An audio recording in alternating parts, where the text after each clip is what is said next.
إن هذا القرآن يهدي للتي هي أقوم ويبشر المؤمنين الذين يعملون الصالحات أن لهم أجرا كبيرا. بسم الله الرحمن الرحيم. نحمده ونصلي ونسلم على رسوله الكريم وأشهد أن لا إله إلا الله وحده لا شريك له وأشهد أن محمدا عبده ورسوله أما بعد. اللہ رب العزت نے فرمایا ألم تر إلى الذين أوتوا نصيبا من الكتاب يؤمنون بالجبت والطاغوت ويقولون للذين هؤلاء أهدى من الذين آمنوا سبيلا. کہ اللہ تعالیٰ نے فرمایا کہ جو دیے گئے ہیں کچھ حصہ کتاب میں سے یعنی اہل کتاب، یہ لوگ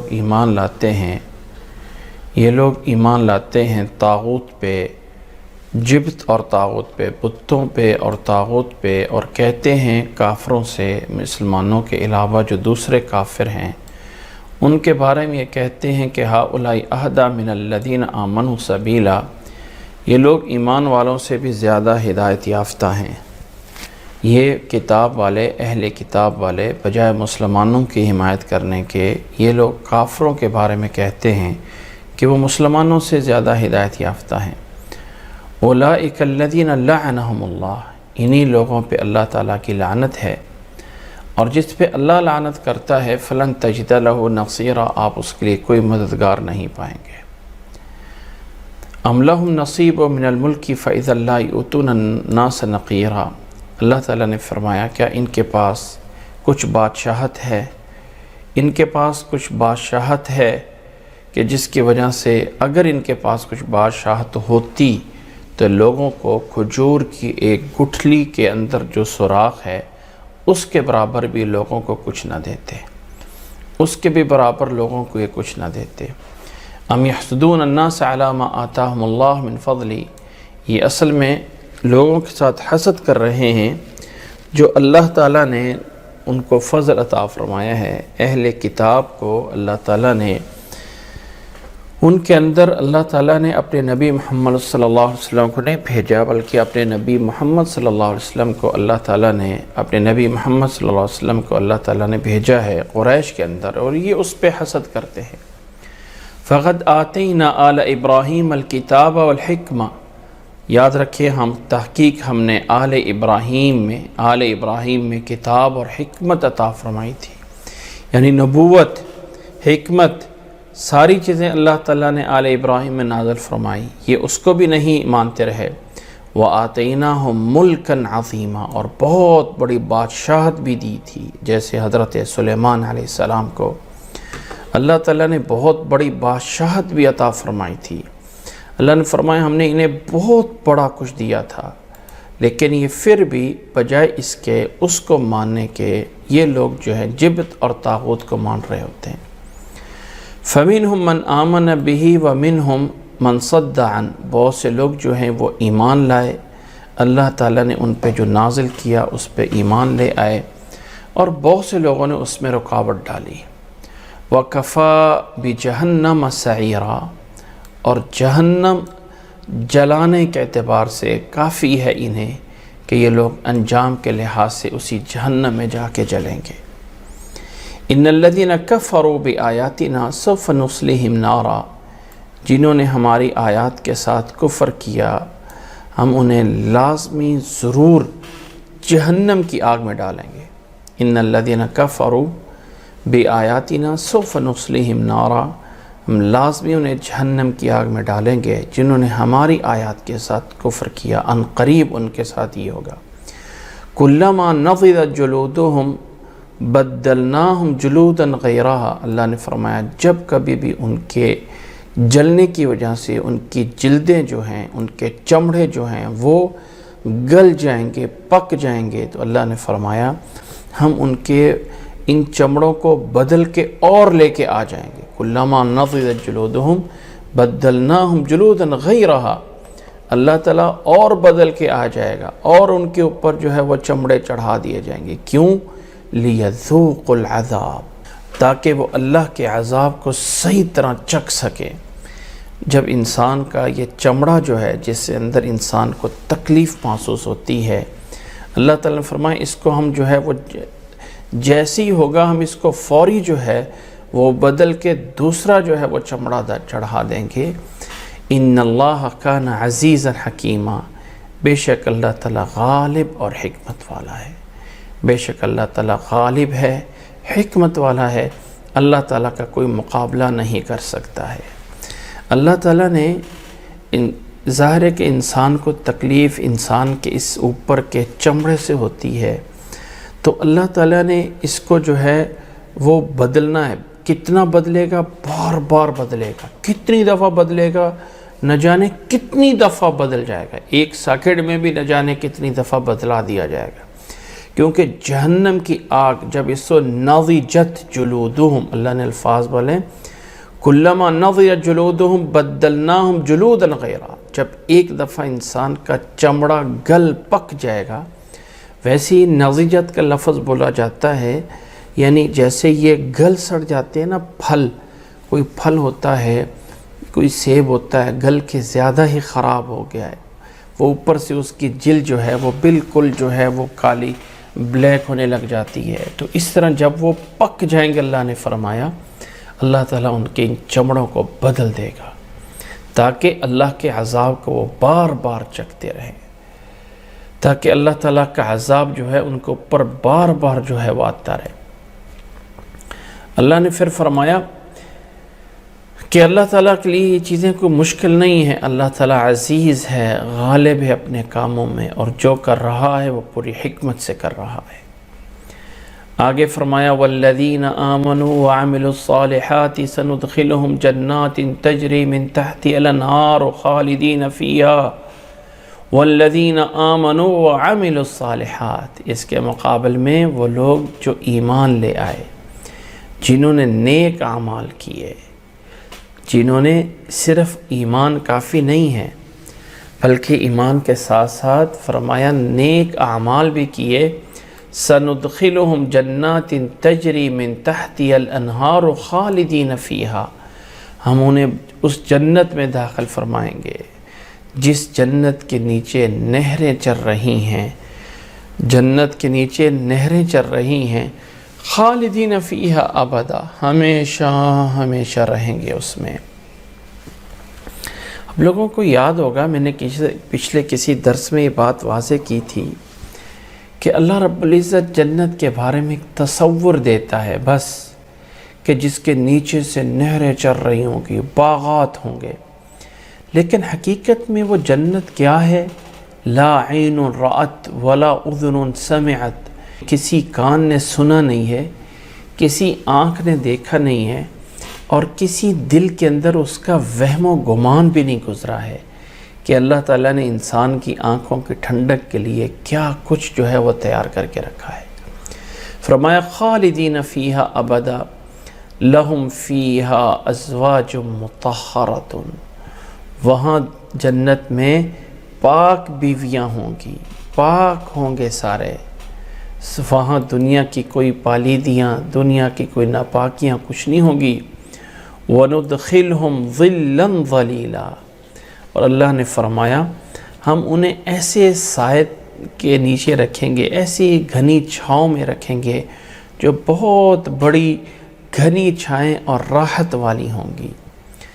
ظِلًّا سائے، ظلیلاً یعنی ایسے سائے جو بہت زیادہ راحت دینے والے ہوں، سکون دینے والے ہوں، ایسے سائے کے نیچے جو ہے وہ ہم رکھیں گے. اللہ کے نبی صلی اللہ علیہ وسلم کے ایک حدیث میں آتا ہے کہ آپ صلی اللہ علیہ وسلم نے فرمایا جنت میں ایک ایسا درخت ہے جس کا اتنا بڑا سایہ ہوگا کہ ایک انسان ایک سوار پہ اگر 100 سال تک بھی دوڑتا رہے تو اس کے سائے کو جو ہے وہ کراس نہیں کر سکتا، پورا نہیں کر سکتا ہے. آگے اللہ نے فرمایا ان اللہ یأمرکم ان تؤدوا الامانات الی اہلہا۔ اب یہاں پہ کچھ احکامات کا ایک اور سلسلہ شروع ہوتا ہے، ایک اور سلسلہ شروع ہوتا ہے احکامات کا۔ اللہ نے فرمایا اللہ تعالیٰ تمہیں حکم دیتا ہے، آرڈر دیتا ہے۔ اب اللہ تعالیٰ ویسے بھی دے دیتا حکم تو بات سمجھ آتی تھی، لیکن الفاظ ذرا دیکھیے، ان اللہ یأمرکم، اگر اللہ تعالیٰ یہ امر والا الفاظ نہ بھی بولتا اور اللہ تعالیٰ اتنے کہہ دیتا ان تؤدوا الامانات الی اہلہا، تو بات سمجھ آتی ہے کہ امانت کو اس کے امانت والوں تک پہنچا دو۔ لیکن آرڈر کا ایک انداز ہے ان اللہ یأمرکم۔ جب کسی بہت بڑی چیز کا آرڈر دینا ہوتا ہے نا، تو ہمیشہ بادشاہ یہ لوگ بولا کرتے ہیں ہم آرڈر دیتے ہیں یہ کرو۔ اب ہم لفظ آرڈر کا وہیں پہ بولا جاتا ہے جہاں پہ اس بات کو اور پختہ کرنا ہو۔ اللہ نے فرمایا ان اللہ یأمرکم، اللہ تمہیں آرڈر دینا چاہتا ہے۔ اس آرڈر کا پہلا چیز یہ ہے کہ ان تؤدوا الامانات الی اہلہا، امانت کو امانت والوں کے پاس واپس ادا کر دو، جو امانت لی ہے اس کو واپس کر دو۔ اور ایک ہوتا ہے امانت لے کے کسی کی کوئی مال ہے، کسی کی کوئی جائیداد ہے، وہ امانت ہے، اس کو جو ہے وہ ادا کر دینا۔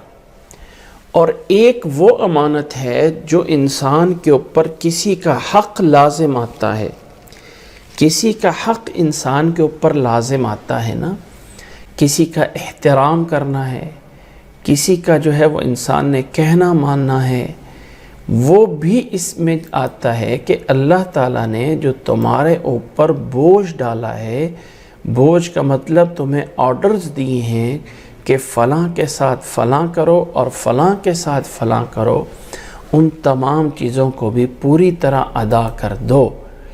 جن کے ساتھ حق ادا کرنے کی امانت ہے اس کو پورا کرو، یہ پہلا حکم۔ اور دوسرا حکم وَإِذَا حَكَمْتُمْ بَيْنَ النَّاسِ أَن تَحْكُمُوا بِالْعَدْلِ، دوسرا حکم یہ ہے کہ یاد رکھ لیں کہ پورے کے پورے اسلام کی یا پوری اسلامی ریاست کی بنیاد اس پر ہوتی ہے کہ اللہ تمہیں حکم دیتا ہے کہ جب کہیں فیصلہ کرو تو عدل اور انصاف کے ساتھ کرو۔ وَإِذَا حَكَمْتُمْ بَيْنَ النَّاسِ أَن تَحْكُمُوا بِالْعَدْلِ، اور جب کبھی تمہیں فیصلہ کرنا پڑے کسی چیز کا تو پورے کے پورے عدل کے ساتھ فیصلہ کیا کرو۔ ان اللہ نعم ما یعظکم بہ، اللہ تعالیٰ جن چیزوں کے ساتھ تمہیں نصیحت کر رہا ہے وہ بہت اچھی ہیں۔ نعمہ یعظکم بہ، اصل میں نعمہ کتنی اچھی عمدہ وہ چیزیں ہیں جن کے ساتھ اللہ تمہیں نصیحت کر رہا ہے۔ ان اللہ کان سمیعا بصیرا، بے شک اللہ تعالیٰ سننے والا ہے، دیکھنے والا ہے۔ اللہ کے نبی صلی اللہ علیہ وسلم نے مکہ مکرمہ میں 13 سال کا عرصہ گزارا تھا، اور اللہ کے نبی صلی اللہ علیہ وسلم 13 سال میں کسی کے ساتھ کوئی ظلم اور زیادتی نہیں کی تھی۔ اور اللہ کے نبی صلی اللہ علیہ وسلم 13 سال بعد جا کے مدینہ کو تشریف لے جاتے ہیں، اور مدینہ میں جانے کے بعد اللہ کے نبی صلی اللہ علیہ وسلم مدینہ میں جانے کے بعد اللہ کے نبی صلی اللہ علیہ وسلم وہاں 10 سال رہتے ہیں، اور 10 سال کے بعد اللہ تعالیٰ آپ کو مکہ فتح عطا کر کے دیتا ہے۔ جب مکہ فتح ہوتا ہے تو اس وقت ایک شخصیت عثمان ابن طلحہ رضی اللہ تعالیٰ عنہ، یعنی جب اللہ کے نبی صلی اللہ علیہ وسلم مکہ مکرمہ میں تھے اور اللہ کے نبی صلی اللہ علیہ وسلم ایک دفعہ بیت اللہ میں جانا چاہتے تھے تو آپ کو روک دیا گیا تھا۔ تو اللہ کے نبی صلی اللہ علیہ وسلم نے عثمان ابن طلحہ، اس وقت مسلمان نہیں ہوئے تھے، کہا تھا کہ اے عثمان یہی چابیاں کعبہ کی ایک دن میرے ہاتھ میں ہوں گی، میں جسے چاہوں گا اسے جو ہے وہ دے دوں گا۔ جب مکہ فتح ہوا تو اللہ کے نبی صلی اللہ علیہ وسلم نے فرمایا تھا کہ آج کا دن الیوم یوم المرحمہ، کسی نے آواز لگائی تھی کہ آج کا دن جو ہے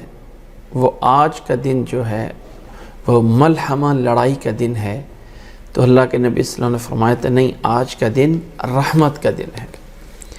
جب کعبے کی چابیاں دینے کی بات آئی تو اس وقت بڑے لوگ جو ہے وہ امید والے تھے کہ شاید ہمیں دی جائیں گی۔ اللہ کے نبی صلی اللہ علیہ وسلم نے اسے عثمان ابن طلحہ کو بلایا اور اسے کہا تھا کہ یہ لو خانہ کعبے کی چابیاں، یہ تمہارے خاندان میں ہی رہیں گی اور تم سے اسے کوئی چھینے گا نہیں۔ تو اسی بارے میں یہ آیت نازل ہوئی تھی کہ ان اللہ یامرکم ان تؤدوا الامانات الی اہلہا، جو جس کی امانت ہوتی ہے اس کو ادا کر دیا کرو، اور جب لوگوں میں فیصلہ کرو تو انصاف کے ساتھ کرو۔ اللہ تعالیٰ جس چیز کی تمہیں نصیحت کرتا ہے وہ بہت بڑی چیز ہے۔ ان اللہ کان سمیعا بصیرا، اگلا حکم اسی طرح ہے، اور فرمایا یا ایھا الذین آمنوا، اے ایمان والو، اطیعوا اللہ و اطیعوا الرسول، اے ایمان والو اطاعت کرو اللہ کی اور اطاعت کرو اللہ کے رسول کی۔ ویسے ایک بات میں بیان کر دوں، ویسے یہ بات کوئی اتنی بڑی چیز نہیں ہے، لیکن ایک سمجھنے کے لحاظ سے کہ اللہ تعالیٰ جو چاہے کر سکتا ہے۔ اللہ تعالیٰ نے جیسے پیچھے سورۃ آل عمران میں فرمایا تھا اطیعوا اللہ والرسول، کہ لفظ اطیعوا کو ایک ہی دفعہ لایا گیا اور اللہ کے رسول کو ایک ہی ساتھ ملا دیا، اطیعوا اللہ والرسول۔ اور اب یہاں پہ اللہ تعالیٰ اطیعوا اللہ و اطیعوا الرسول میں اس لفظ اطیعوا ورب کو الگ سے لے کے آیا ہے۔ یہاں کا اس آیت کا خاص تقاضا ہے کہ اس آیت میں ایک خاص چیز بیان ہو رہی ہے، اور وہ ہے کہ اللہ کی اطاعت بھی ایک مستقل اطاعت ہے اور نبی کی اطاعت بھی ایک مستقل اطاعت ہے۔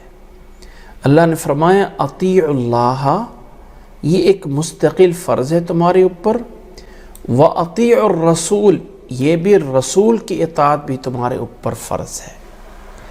اچھا آگے نوٹ کیجئے وَأُولُو الْأَمْرِ مِنْكُمْ، اور تم میں سے جو اولو الامر ہیں، جو تم میں سے حکومت والے ہیں، جو معاملے اور سرپرست ہیں، ان کی بھی اطاعت کرو۔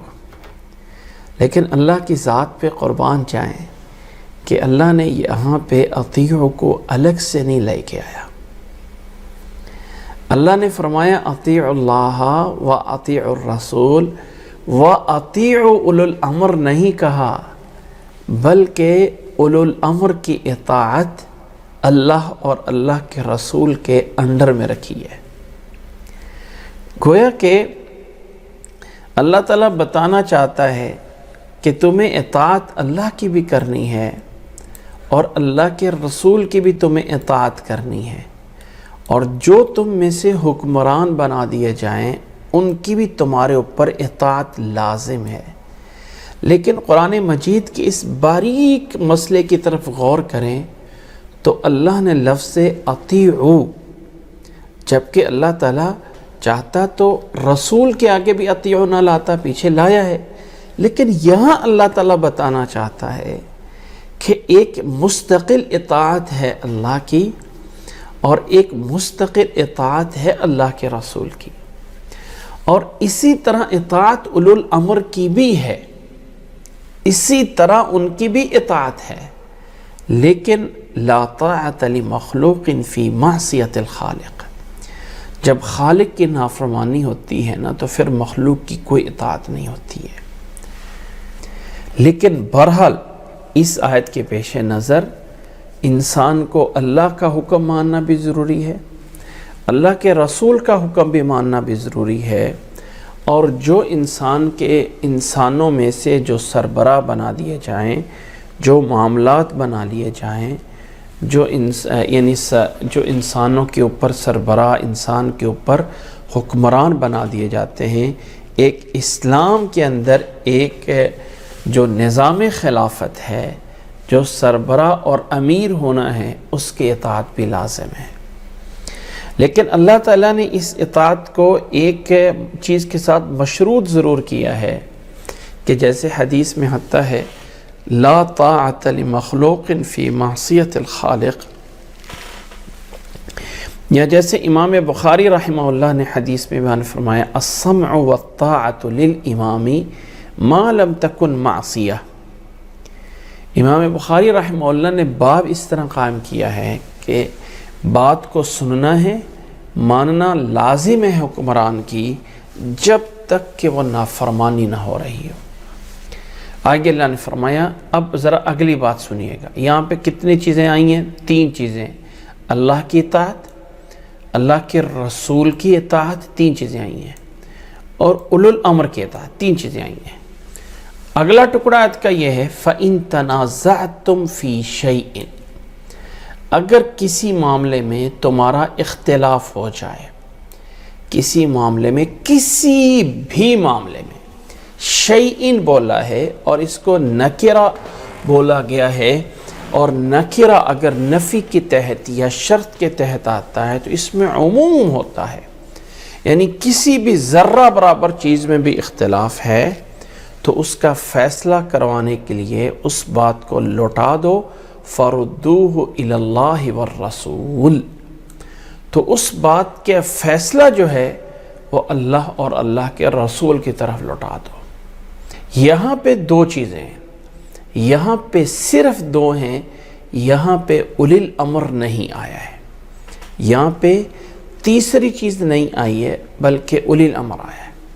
مطلب کیا ہے کہ انسان کو اطاعت سب کی کرنی ہے، لیکن جب کسی معاملے میں اختلاف آ جاتا ہے تو فائنل حق جو ہے وہ اللہ کا ہے اور اللہ کے رسول کا ہے۔ اللہ کی طرف سے کوئی آیت مل جائے، اللہ کے نبی صلی اللہ علیہ وسلم کی کوئی حدیث مل جائے تو اختلاف ختم ہو جانا چاہیے۔ یہاں نہیں ہوتا ہے کہ بھائی ہمارے بڑوں نے یہ کہہ دیا۔ آج کل کے اختلافات کی، فرقہ واریت کی سب سے بڑی جڑ یہ ہے کہ ہمارے بڑوں نے ہمیں یہ سکھایا ہے، ہمارے بڑے ہمیں یہ کہتے ہوئے آئے ہیں۔ جب ہمارے بڑے یہ کہتے تھے تو تم کون ہوتے ہو یہ دوسری چیز بیان کرنے والے؟ یا اس بڑے کی جگہ پہ لفظ تھوڑا سا دوسرا بول دیا جاتا ہے کہ بزرگوں نے یہ فرمایا ہے، بزرگ یہ کہتے ہوئے آ رہے ہیں۔ یاد رکھیں اگر کسی بھی معاملے میں اختلاف ہے، کوئی کچھ کہتا ہے، کوئی کچھ کہتا ہے، تو وہاں پر پھر کسی بزرگ کی، کسی اولی الامر کی، کسی امام کی، کسی کی بات نہیں چلتی ہے، وہاں پھر اللہ اور اللہ کے رسول صلی اللہ علیہ وسلم کی بات آنی چاہیے۔ کسی بھی معاملے میں اختلاف، کوئی کہتا ہے نماز یوں پڑھنی ہے، کوئی کہتا ہے نماز یہ پڑھنی ہے، کوئی انسان کہتا ہے فلاں کام ایسے کرنا ہے، فلاں، بھائی دیکھ لو حدیث کیا ہے۔ جب حدیث سامنے آ جائے یا اللہ کی طرف سے کوئی آرڈر آ جائے، پھر اس میں کہنا کہ بھائی حدیث تو چلو موجود ہے، بخاری میں موجود ہے، لیکن میرے امام کے ہاں موقف ایسا نہیں ہے، میرا امام کے ہاں ایسا نہیں ہے۔ اچھا عجیب بات ہے، لوگ دھڑے سے آ کے کہہ دیتے ہوتے ہیں ہمارے امام کے ہاں موقف یہ ہے اور فلاں کے امام کے ہاں موقف وہ ہے، اور وہ سمجھتے ہیں کہ جیسے یہ ایک عام سی بات ہے کہ یہ ہو گیا، وہ ہو گیا، وہ بھی صحیح ہے، یہ بھی صحیح ہے۔ دین ایک ہے، دین 4 چیزوں کا یا 2 چیزوں کا یا ایک چیز کا نام نہیں ہے۔ اللہ اور اللہ کے رسول کی بات میں کبھی اختلاف نہیں ہوتا ہے، اور یہ میں نے بات شاید آپ لوگوں کو پیچھے بہت ہی اچھے انداز سے سمجھا دی تھی کہ ایسا چند بنیادی تصور رکھ لیں، قرآن حدیث کے مخالف نہیں ہو سکتا ہے، جو حدیث نبی کی بات ہوگی وہ قرآن کے مخالف ہو ہی نہیں سکتی ہے۔ اسی طرح 2 حدیثیں آپس میں ایک دوسرے کے اپوزٹ نہیں ہو سکتی ہیں، ہو سکتا ہے ایک بندے کے سمجھ میں نہ آ رہی ہو بات، لیکن کسی اور کے وہ سمجھ میں آ جاتی ہے۔ جو لوگ قرآن اور حدیث سے دور کرتے ہیں ان کے ہاں چند ایک اشکالات ہیں۔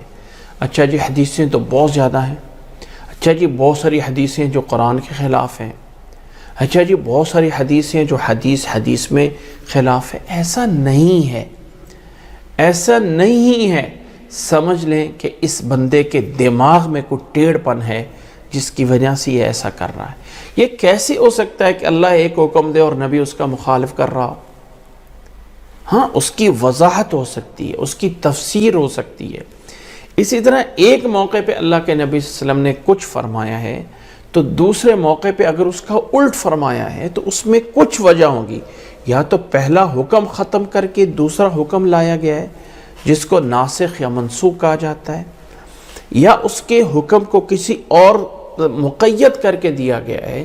یہ کہنا کہ حدیثوں کے مخالفت میں ایسا نہیں ہے، لیکن صرف اتنا دیکھنا ہے کہ حدیث وہ ہونا چاہیے جسے حدیث کہا جاتا ہے۔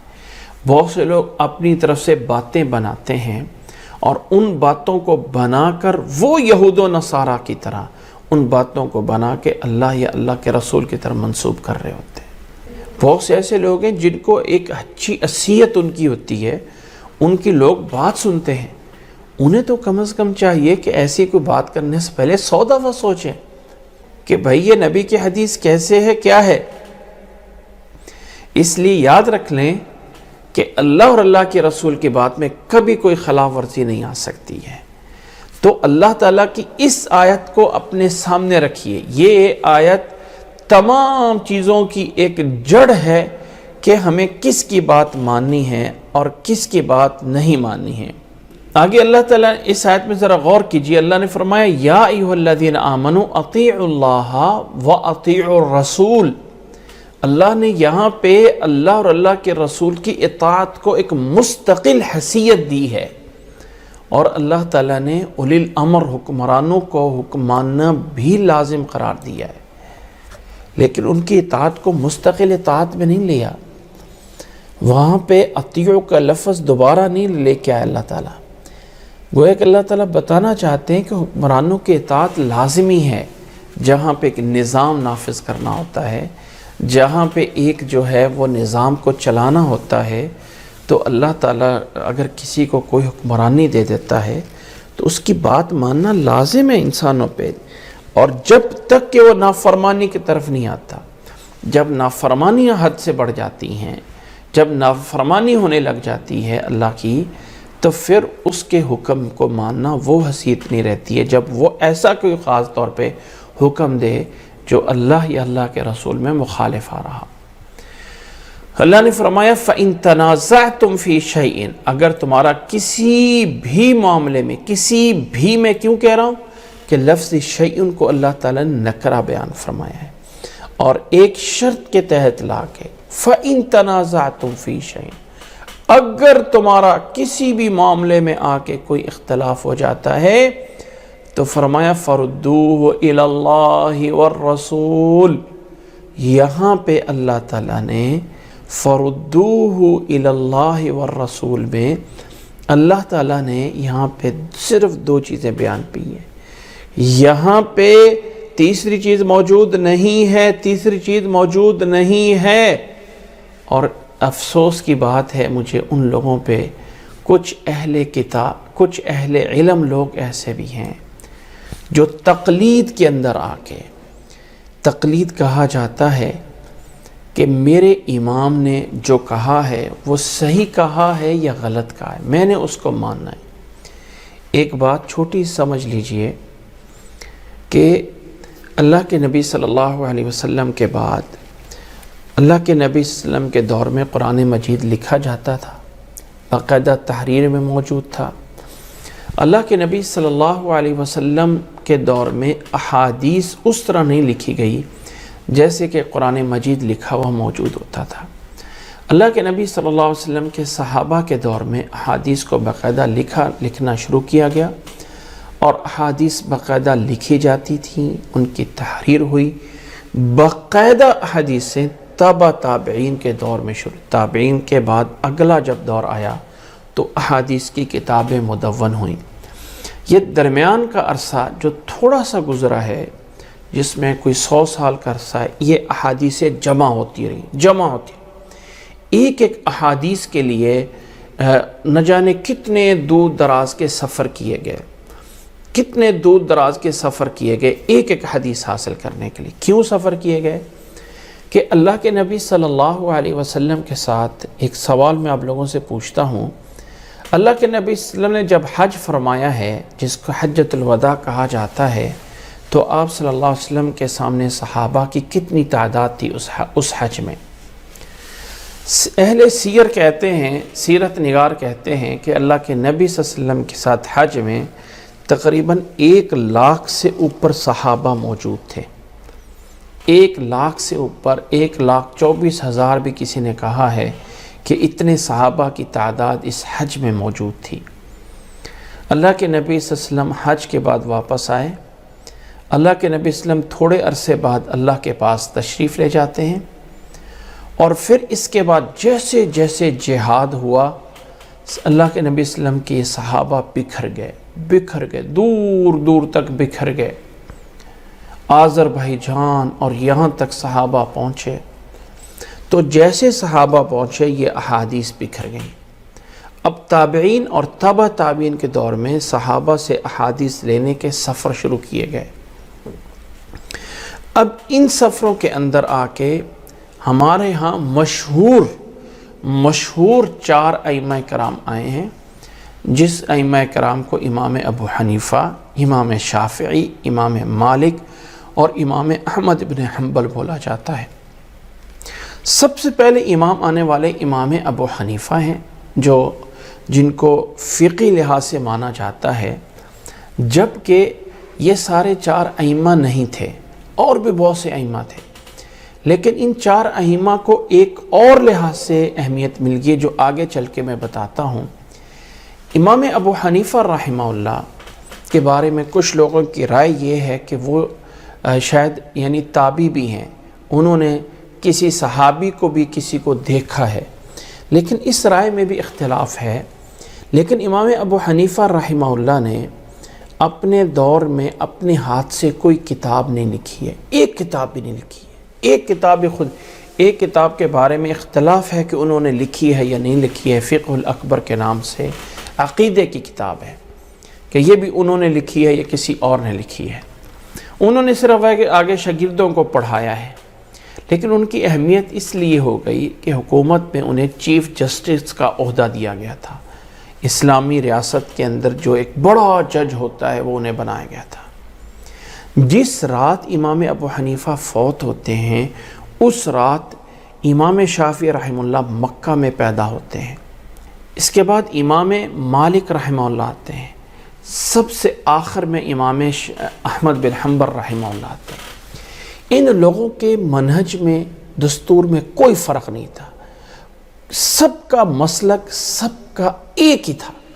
کسی امام نے یہ نہیں کہا کہ مجھے ماننا ہے اور اس کو نہیں ماننا ہے، ایسا کسی نے نہیں کہا ہے، بلکہ ہر ایک امام کی یہ رائے، ایک قول مل جائے گا کہ اترکوا قولی بقول رسول اللہ اذا صح الحدیث فهو مذہبی۔ لوگوں، میری بات حدیث کے مقابل میں چھوڑ دینا، میری بات کو حدیث کے مقابلے میں دیوار کے جا کے اوپر مار دینا، جب صحیح حدیث مل جائے تو وہی میرا موقف ہوگا۔ یہ ان تمام ائمہ کے اقوال میں مل جائے گا۔ اب ان ائمہ کرام نے جو احادیث سامنے آئیں، ان کے مطابق ایک منہج، دستور، راستہ لوگوں کو بتا دیا۔ لیکن اگر کسی مسئلے میں کوئی حدیث موجود نہیں ہے تو یہ بتا دیا کہ لوگوں، اگر میرے بعد اس مسئلے میں کوئی حدیث مل جائے تو میری بات چھوڑ دینا اور حدیث کو جو ہے وہ مان لینا۔ یہ ہر ایک امام نے کہا۔ بعد والے لوگ ایسے ہی کرتے رہے۔ اس کی مثال یہ ہے کہ امام ابو حنیفہ رحمہ اللہ کے شاگرد، 2 بڑے شاگرد ہیں، امام ابو یوسف اور امام محمد رحمہ اللہ، جن کو کہا جاتا ہے کہ وہ بھی امامت وہ بھی ایک اجتہاد کے مقام کو پہنچے ہوئے تھے۔ انہوں نے اپنے امام کی 2/3 مسائل میں اختلاف کیا. امام ابو حنیفہ یہ کہتا ہے، امام محمد یہ کہتا ہے، امام ابو حنیفہ یہ کہتا ہے، امام ابو یوسف کہتا ہے. یہ فقہ کی کتابیں بھری پڑی ہیں اس سے. ہر تیسرے مسئلے میں امام ابو حنیفہ کی رائے الگ ہوگی اور امامین کی، امام محمد یا امام ابو یوسف کی رائے الگ ہوگی. کیوں کہ بعد میں ان کو حدیث مل گئی. اب یہ اسی طرح چلتا رہا. ایک چھوٹا سا واقعہ میں بیان کر دوں، تھوڑا سا بات لمبی ہو رہی ہے لیکن یہ بات سمجھانا مقصد ہے. ایک دفعہ امام ابو یوسف جو ہیں وہ مکہ حج کرنے کے لیے گئے تو امام مالک مدینہ میں ہوتے تھے. مسجد نبوی میں امامت، مسجد نبوی میں درس حدیث امام مالک رحمہ اللہ دیتے تھے. جب امام ابو یوسف مدینہ میں پہنچے تو وہاں جا کے ایک مسئلے پہ بحث ہوئی کہ یہ جو فطرانہ ہم دیتے ہیں، یہ جس پیمانے پہ وزن جو وہ ٹوپا سا ہوتا ہے جس کو ماپ کے دیا جاتا ہے، وہ کتنا وزن اس کا ہونا چاہیے. اب امام ابو یوسف جو ہے وہ کوفہ سے تھے اور امام مالک جو ہیں وہ مدینہ سے تھے. اختلاف ہوا. اس پہ جب بات ہوئی تو امام مالک نے کہا میں اس مسئلے کا جواب صبح فجر کی نماز میں دوں گا، اور رات چند لوگوں کو کہہ دیا کہ تم اپنا گھر سے جو پیمانہ ہے وہ اٹھا کے ساتھ لے کے آنا. فجر کی نماز میں امام مالک نے چند لوگوں کو کہا کھڑے ہو جاؤ، اپنا گھر سے پیمانہ، وہ ٹوپا، وہ سا لے کے آئے ہو؟ انہوں نے کہا جی ہم لے کے آئے ہیں. فرمایا کدھر ہے؟ اس سے پوچھا کہ یہ ٹوپا کدھر سے تم نے لیا ہے؟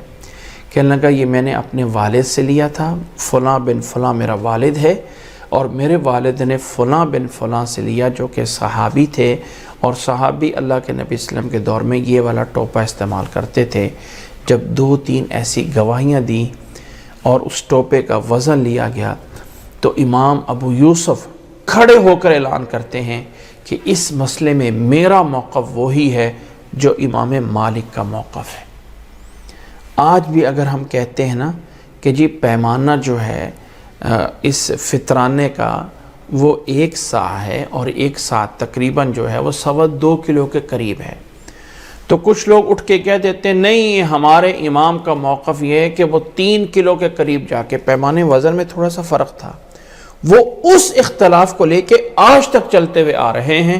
چونکہ امام ابو حنیفہ نے یہ بولا ہوا ہے، شاگرد نے بدل دیا تو بدل دیا، ہم تو امام کی بات مانیں گے. یہاں سے آ کے اس امت میں اختلافات شروع ہوئے ہیں.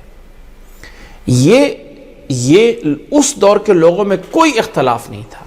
فرق اتنا تھا کہ اگر کسی نے امام ابو حنیفہ سے پڑھا ہے تو حنفی کہلایا، اگر کسی نے امام شافعی سے پڑھا ہے تو وہ شافعی کہلایا، اگر کسی نے امام مالک سے پڑھا ہے تو مالکی کہلایا.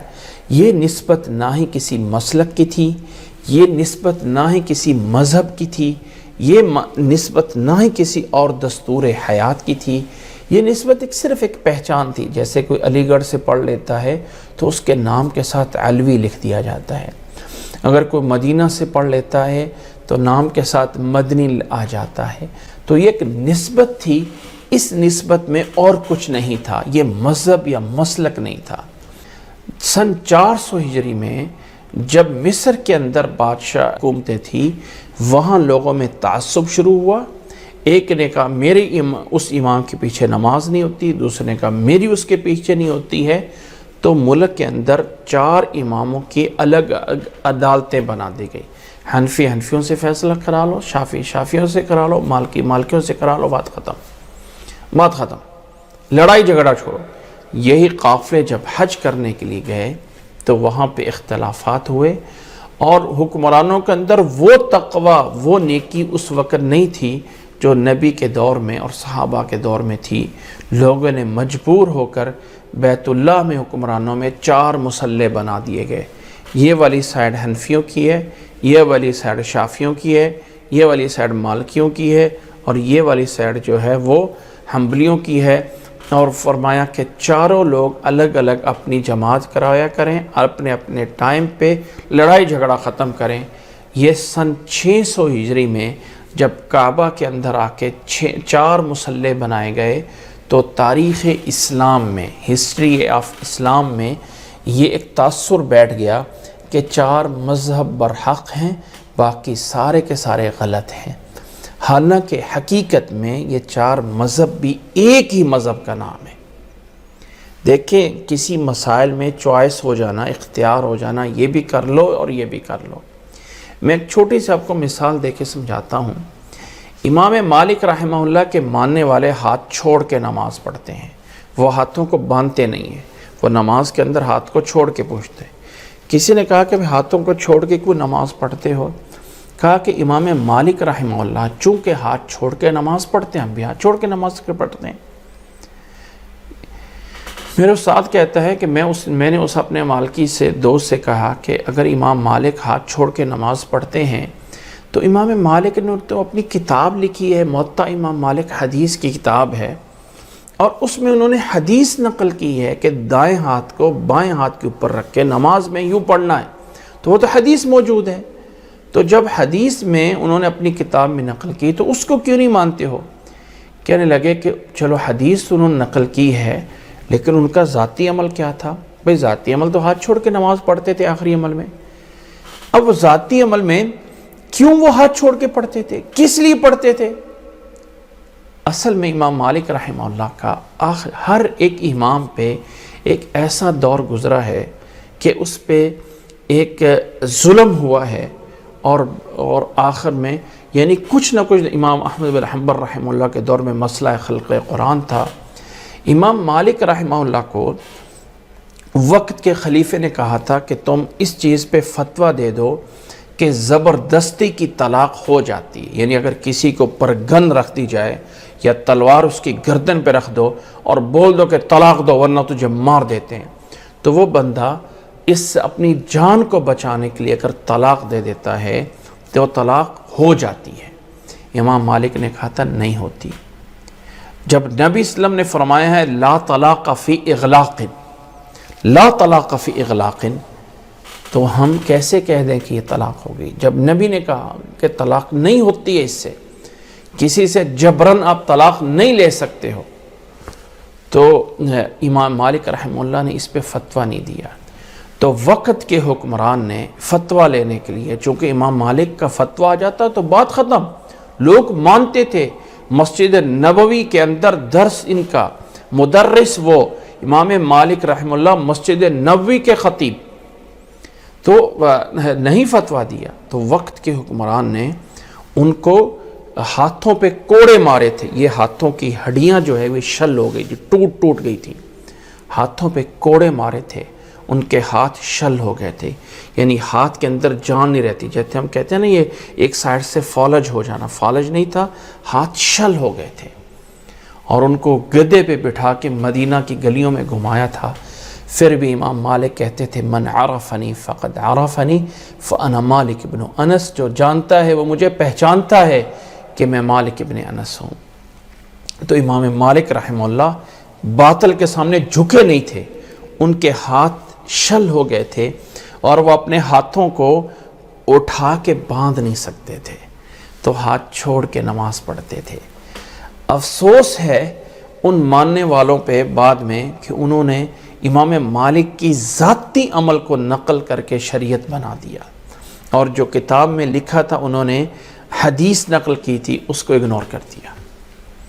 امام مالک رحمہ اللہ کا ایک ایسا دور بھی ابتدائی دور گزرا ہے جس دور میں خلیفہ ہارون رشید تھے۔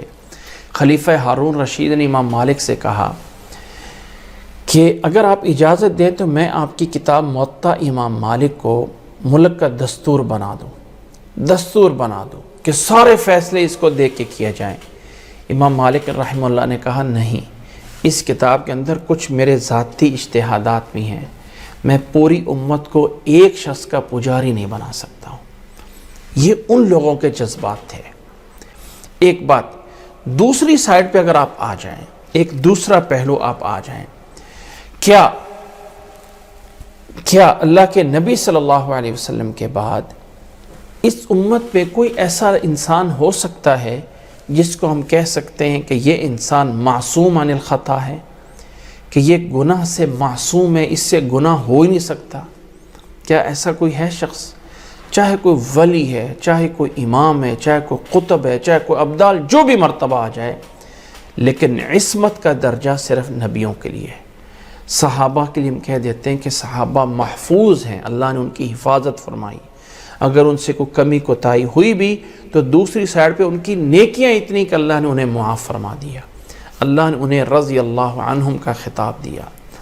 لیکن صحابہ کے بعد کیا کسی انسان پہ ہم یہ کہہ سکتے ہیں کسی کے بارے میں کہ وہ معصوم عن الخطا ہے؟ نہیں کہہ سکتے، نہیں کہہ سکتے۔ اور تیسری بات ہے، کیا کسی ایک انسان کے بارے میں ہم کہہ سکتے ہیں اللہ کے نبی صلی اللہ علیہ وسلم کے بعد کہ اسے 100% حدیثوں کا علم ہے؟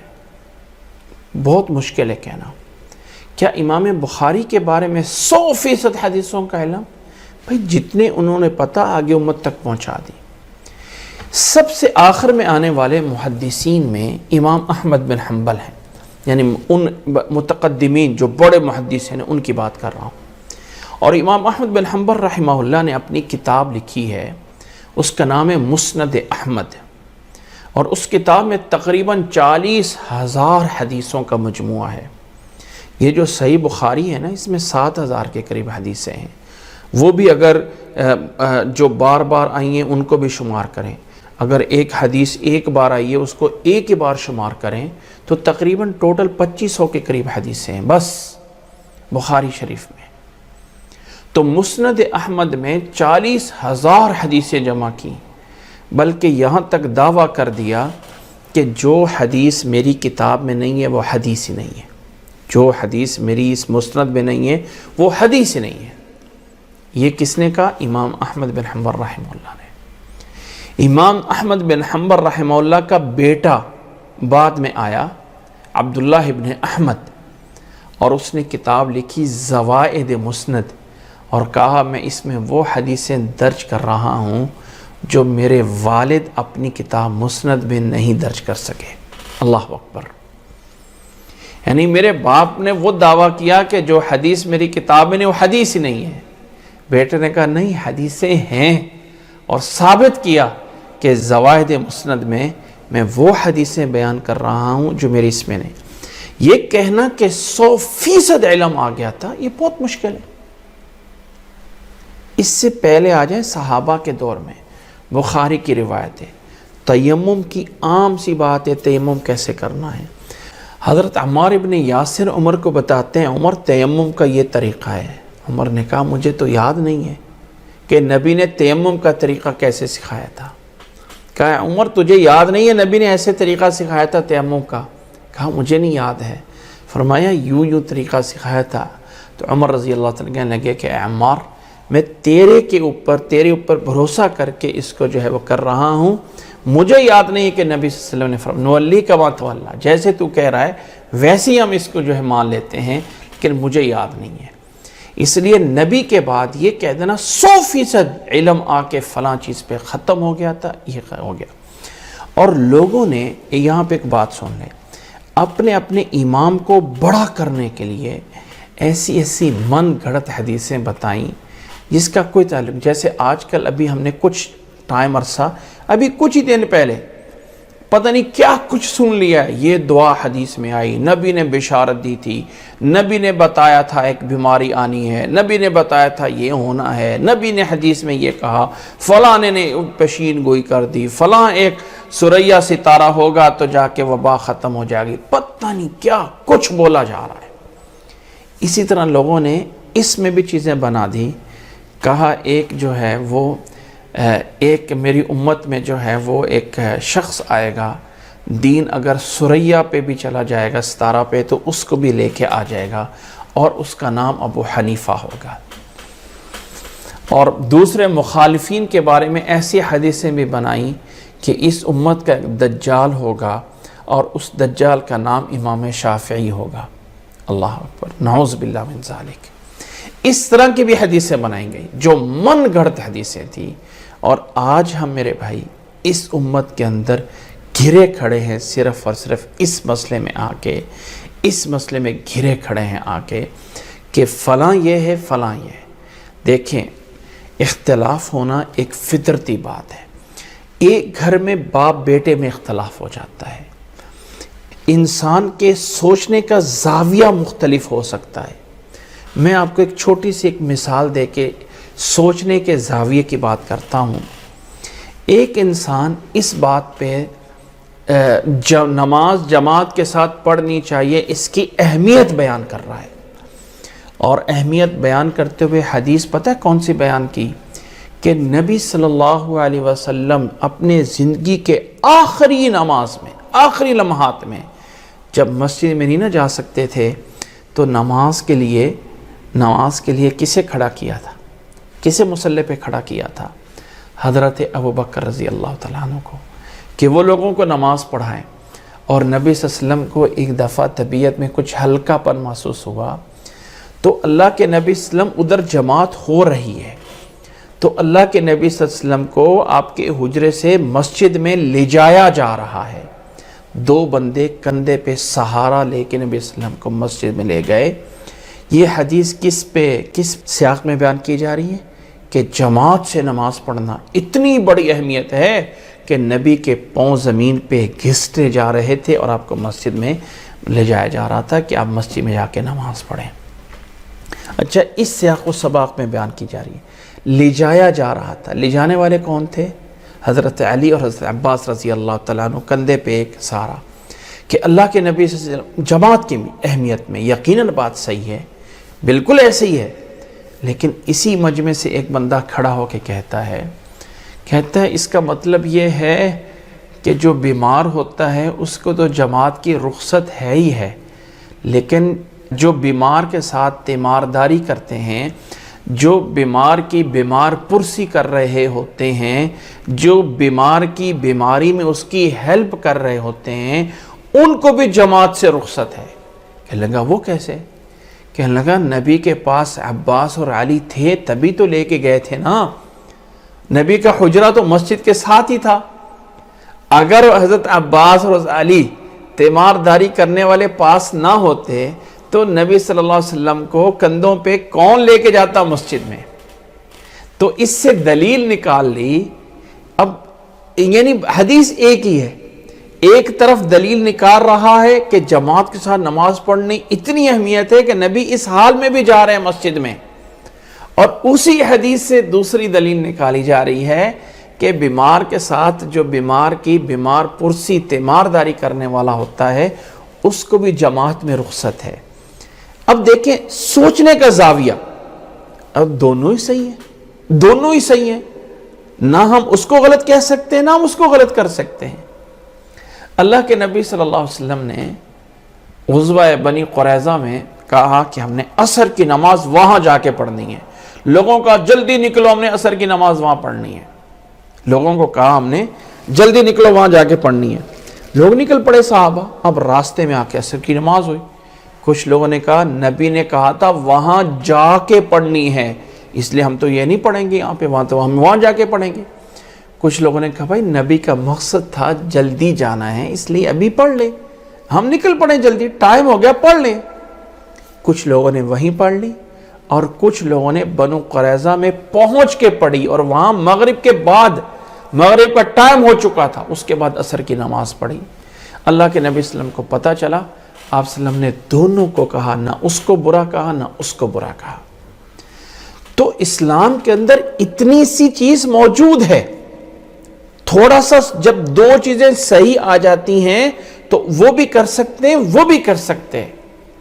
لیکن اپنی ضد میں آ کے کہ حدیث میں یس موجود ہے لیکن میرے امام نے چونکہ نو کہہ دیا اس لیے میں نہیں کرتا ہوں. اب امام نے جو نو کہا ہے ہو سکتا ہے ان تک وہ حدیث نہ پہنچی ہو سکتا ہے یا تو کہو کہ یہ والی حدیث میرے امام کو پہنچی اور میرے امام نے اس حدیث کا مسئلہ اس حدیث کے اندر سے اس کو یوں سمجھا تو بات ختم.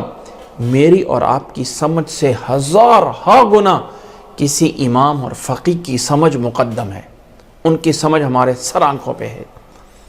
لیکن یہ کہنا کہ اچھا پھر ہمارے امام کو نہیں پتا تھا، کیا تمہیں زیادہ بخاری کی حدیث کا پتہ ہے؟ کیا یہ حدیث امام ابو حنیفہ کو نہیں پتا تھا ان حدیثوں کا؟ کہ اچھا ان حدیثوں کا کیا امام؟ بھائی یا تو کہو کہ ان کو پتا تھا اور انہوں نے یہ مانا کیا تو بات ختم. صرف ہوا میں تیر چلانا، ہاں کہہ سکتے ہیں کہ ان کو حدیث نہیں پہنچی ہوگی، بات ختم. کیونکہ یہ وہ دور تھا جب احادیثیں جمع ہو رہی تھی. جس دور میں جمع ہو رہی تھی ہو سکتا ہے کسی امام تک کوئی حدیث نہ پہنچی ہو. جب ایک امام کے شاگرد اس سے مسئلہ بدل لیتے ہیں حدیث ملنے کی بنیاد پہ، تو آج کا مولوی کہتا ہے کہ میں چونکہ فلاں امام کا مقلد ہوں اس لیے میں حدیث کو نہیں مانتا ہوں. یہ والی حدیث اگرچہ بخاری کی ہے، اگرچہ کہاں کی ہے، یہ حدیث دوسرے مسلک والوں کی ہوگی، میرے مسلک کی نہیں ہے. یہ مسلک کس نے بنایا ہے؟ یہ مذہب کس نے بنایا ہے؟ اللہ نے تمہیں مسلمان بنایا اور ایک ہی امت مسلم، ہوا سماکم المسلمین من قبل وفی ھذا، بس کچھ نہیں ہے. اور افسوس کی بات یہاں اللہ تعالیٰ، میں اس لیے اس آیت پہ آیا کہ اللہ نے کہا ہے، یہاں اس آیت پہ واپس آتا ہوں، ساری بات یہاں اس آیت پہ غور سے سن لیجیے. اس آیت کو اللہ نے فرمایا یا ایھا الذین آمنوا اطیعوا اللہ واطیعوا الرسول، اللہ اور اللہ کے رسول کی اطاعت کرو. اطیعوا اللہ اور اطیعوا الرسول مستقل ہے، فرمایا اللہ تعالیٰ نے مستقل بتا دیا. اور اولی الامر یہاں پہ اطاعت کے معاملے میں حکمران ہیں، جو بھی ان کی اطاعت کی جائے. لیکن فَإِن تَنَازَعْتُمْ فِي شَيْءٍ، اگر کسی مسئلے میں آ کے اختلاف ہو جائے، فلاں یہ کہتا ہے، فلاں یہ کہتا ہے، فلاں یہ کہتا ہے، فلاں کہتا ہے، تو پھر تمہیں کہاں سے لینا چاہیے حل؟ فَرُدُّوهُ إِلَى اللَّهِ وَالرَّسُولِ، بس پھر نتیجہ اللہ نے کیا کہا ہے، اللہ کے رسول نے کیا کہا ہے. یہاں کے لوگ جو کہتے نہیں یہ تو نئی بات نکل آئی، یہ آج تک ہم یہ سنتے ہیں. بھئی تیرے سننا آج تک تو سنتا آ رہا ہے، کون سا تم جو ہے وہ اولیاء کی مجالس میں بڑے بڑے اولیاء کے اندر گزر کے آئے ہو یہ کہتے ہوئے آ رہے ہو. یاد رکھ لیں، ہر ایک امام کا ادب احترام، اولیاء کا ادب احترام، اللہ کے نیک بندوں کا ادب احترام کرنا یہ ہر مسلمان پہ لازم ہے. اللہ تعالیٰ نے قرآن مجید میں کہا ہے الا ان اولیاء اللہ لا خوف علیہم ولا هم یحزنون، اللہ کے اولیاء پہ کوئی غم اور کوئی خوف نہیں ہوگا. اولیاء کے ادب احترام، اماموں کا ادب اور احترام یہ سب لازم ہے. لیکن جسے دین اور شریعت کہا جاتا ہے نا، اس دین اور شریعت میں، اس دین اور شریعت کو بنانے کا جو حق ہے وہ صرف اللہ کو ہے یا اللہ کے رسول کو ہے. اس دین کے اندر جہاں بات آ جاتی ہے اللہ نے کہا یا اللہ کے رسول نے کہا، پھر یہ کہنا کہ میں اس بات کو اس لیے نہیں مانتا ہوں کہ یہ چونکہ میرے امام کے موقف میں نہیں ہے، تو ایسا نہیں ہوتا. اللہ تعالیٰ میں سمجھنے کی توفیق عطا فرمائے. بہت سے لوگ میڈیا پہ آتے ہیں اور انہیں میڈیا میں بڑا فیمس سمجھا جاتا ہے. لوگ سمجھتے ہیں کہ ان کا جو ہے وہ بڑا ہی اچھا مزاج ہے، اچھا انداز ہے بیان کرنے کا. لیکن افسوس یہ ہے کہ جب کوئی چیز ان کے مسلک کے مخالف آ رہی ہوتی ہے نا، تو وہاں ان کے پاس سب سے بڑی دلیل پتہ کیا ہوتی ہے؟ جی اس بات پہ اجماع امت ہے. اجماع امت ہے. بھائی اجماع امت کا کیا مطلب ہے؟ وہ اپنا مسلک، اپنا فرقہ، ان کا جس بات پہ متفق ہے اس کو وہ اجماع امت سمجھ رہے ہوتے ہیں. ویسے بڑے مفتی ہوں گے، بڑے کچھ ہوں گے، لیکن جس مسئلے میں آ کے اب میرا مسلک نہیں نہ مانتا ہے، حدیثیں موجود ہیں، جو کچھ بھی ہے، حدیث سے اگر کسی نے یعنی کوئی نہ کوئی بات بدلنی ہے تو 100 راستے مل جائیں گے. تو وہ چونکہ ہمت نہیں ہوتی ہے. اصل میں بہت سے لوگ جانتے ہوتے ہیں کہ صحیح چیز یہ ہے، بہت سے لوگ جانتے ہوتے ہیں، لیکن ہمت نہیں ہوتی ہے کہ میں کیسے، کس طرح کہہ دوں میں تو فلاں مکتبہ فکر سے پڑھا ہوا ہوں، میں تو فلاں سے پڑھا ہوں، اب میں کیسے کہہ دوں کہ یہ بات ان کی غلط ہے. یہ ہمت نہیں ہوتی. پھر اس حدیث کو کسی نہ کسی طریقے سے ایسا معنی کیا جائے گا، بدلنے کی کوشش کی جائے گی صرف اس بنیاد پہ، اور جہاں پھر کوئی بات نہیں ملے گی تو کہہ دیا جائے گا جی یہ اجماع امت کے ہے، اجماع امت یہ ہے. حالانکہ اجماع امت کس کا نام ہے؟ جس پہ امت کے علماء، جس پہ امت کے فقہا یا جس پہ امت کے ائمہ کرام ایک مسئلے پہ جمع ہو جائیں تو وہ شریعت بنتی ہے. لیکن وہ لے کے تو آؤ کن علماء نے جو کیا. جب دوسری سائڈ پہ علماء، دوسری سائڈ پہ فقہا اس کے مخالف کھڑے ہوئے ہیں تو آپ کن کو اجماع امت کہہ رہے ہو؟ ایک کوے کے مینڈک کی طرح کا ایک گول دائرہ اور اس کو کہہ دینا کہ اس پہ اجماع امت ہے۔ اللہ ہمیں سمجھنے کی توفیق عطا فرمائے۔ بہرحال یہ ایک بہت بڑا حساس موضوع ہے، اس پہ لازمی ہر مسلمان کو سوچنا چاہیے۔ یاد رکھیں کہ آپ جو بھی اپنا نام رکھ لیں، دیوبندی، بریلوی، اہل حدیث، کوئی بھی نام رکھ لے، نام سے کوئی غرض نہیں ہے۔ غرض یہ ہے کہ آپ کو یہ منہج ہونا چاہیے، جہاں اللہ کا قرآن آ جائے، جہاں اللہ کے نبی کی کوئی حدیث آ جائے، وہاں بات ختم۔ پھر میرے لیے کوئی نہیں ہے کہ اب میں فلاں کا امام کا ہوں یا فلاں کا ہوں۔ جب اللہ کی حدیث، اللہ کے نبی کی حدیث آ گئی ہے اور پھر اس حدیث کا صحیح ہونا یہ لازم ہے۔ صحیح ہونے کی جو کیٹیگریز ہیں نا، یا صحیح ہونے کے جو رولز ہیں، وہ سب کے ہاں ایک ہیں، لیکن ان کو فالو نہیں کیا جاتا، ان کو مانا نہیں جاتا، اگنور کر دیا جاتا ہے۔ لوگوں نے بس اتنی سے ہی بات کو اوتھینٹک مان لیتے ہیں کہ جی وہ کسی پرنٹڈ کتاب میں ہے، کسی پرنٹڈ کتاب میں ہے۔ میں ایک بہت بڑے ہمارے پاک و ہند کے ایک بڑے مقرر ہیں اور بڑے مقبول سمجھے جاتے ہیں، اور کہا جاتا ہے کہ وہ بڑے اچھے انداز سے بات کرتے ہیں۔ میں اپنی گفتگو میں کبھی کسی کا نام نہیں لیتا ہوں، لہٰذا میں ان کا نام نہیں لینا چاہتا ہوں، اور کہا جاتا ہے وہ تبلیغ کے بڑے بڑے ہیں، بڑے بڑے وزراء تک اور بڑوں تک ان کی رسائی ہے، اور بہت اچھا بیانات کرتے ہیں، جنت اور جہنم کو ایسے ہی سامنے لا کر رکھ دیتے ہیں جیسے آپ دیکھ رہے ہو، اور ایسی ایسی باتیں کہاں سے لے کے آتے ہیں؟ یہ واقعات، یہ روایات کہاں سے لے کے آ کے بھائی بیان کرتے ہو آپ لوگوں میں؟ کہاں سے لے کے آتے؟ اتنا کافی ہے جی فلاں پرنٹڈ کتاب میں۔ ایک دفعہ بذات خود میں نے ان سے سوال کیا، مولانا یہ جو آپ جنت کے اتنے بیان کر دیتے ہو، کہاں سے آپ نے بیان کیا؟ کہاں سے یہ آپ نے روایات لی ہیں؟ کہنے لگا میں نے فلاں کتاب سے لی ہیں۔ اب جن اس کتاب کا نام لیا، میں لینا نہیں چاہتا ہوں، اس میں من گھڑت بھی باتیں ہیں، من گھڑت بھی سب جمع کی ہوئی ہیں، اور اس کتاب سے ایک بندہ جس کی ایک ویلیو ہے، جس کی ایک شخصیت ہے، اور وہ کہے کہ میں اس کتاب سے لے کے بیان کر رہا ہوں۔ کچھ عرصہ پہلے حضرت یوسف علیہ السلام کی روایت جو ہے وہ بیان کر دی کہ حضرت یوسف علیہ السلام کو نعوذ باللہ جو ہے وہ مصر کے اندر ان کے چہرے پہ جو ہے وہ کالک لگا کے گدے پہ بٹھا کے ان کو گھمایا گیا۔ لوگوں نے اعتراض کر دیا کہ مولانا یہ روایت کہاں پہ ہے؟ حضرت یوسف علیہ السلام کو گدے پہ یوں بٹھایا گیا اور مصر میں گھمایا گیا۔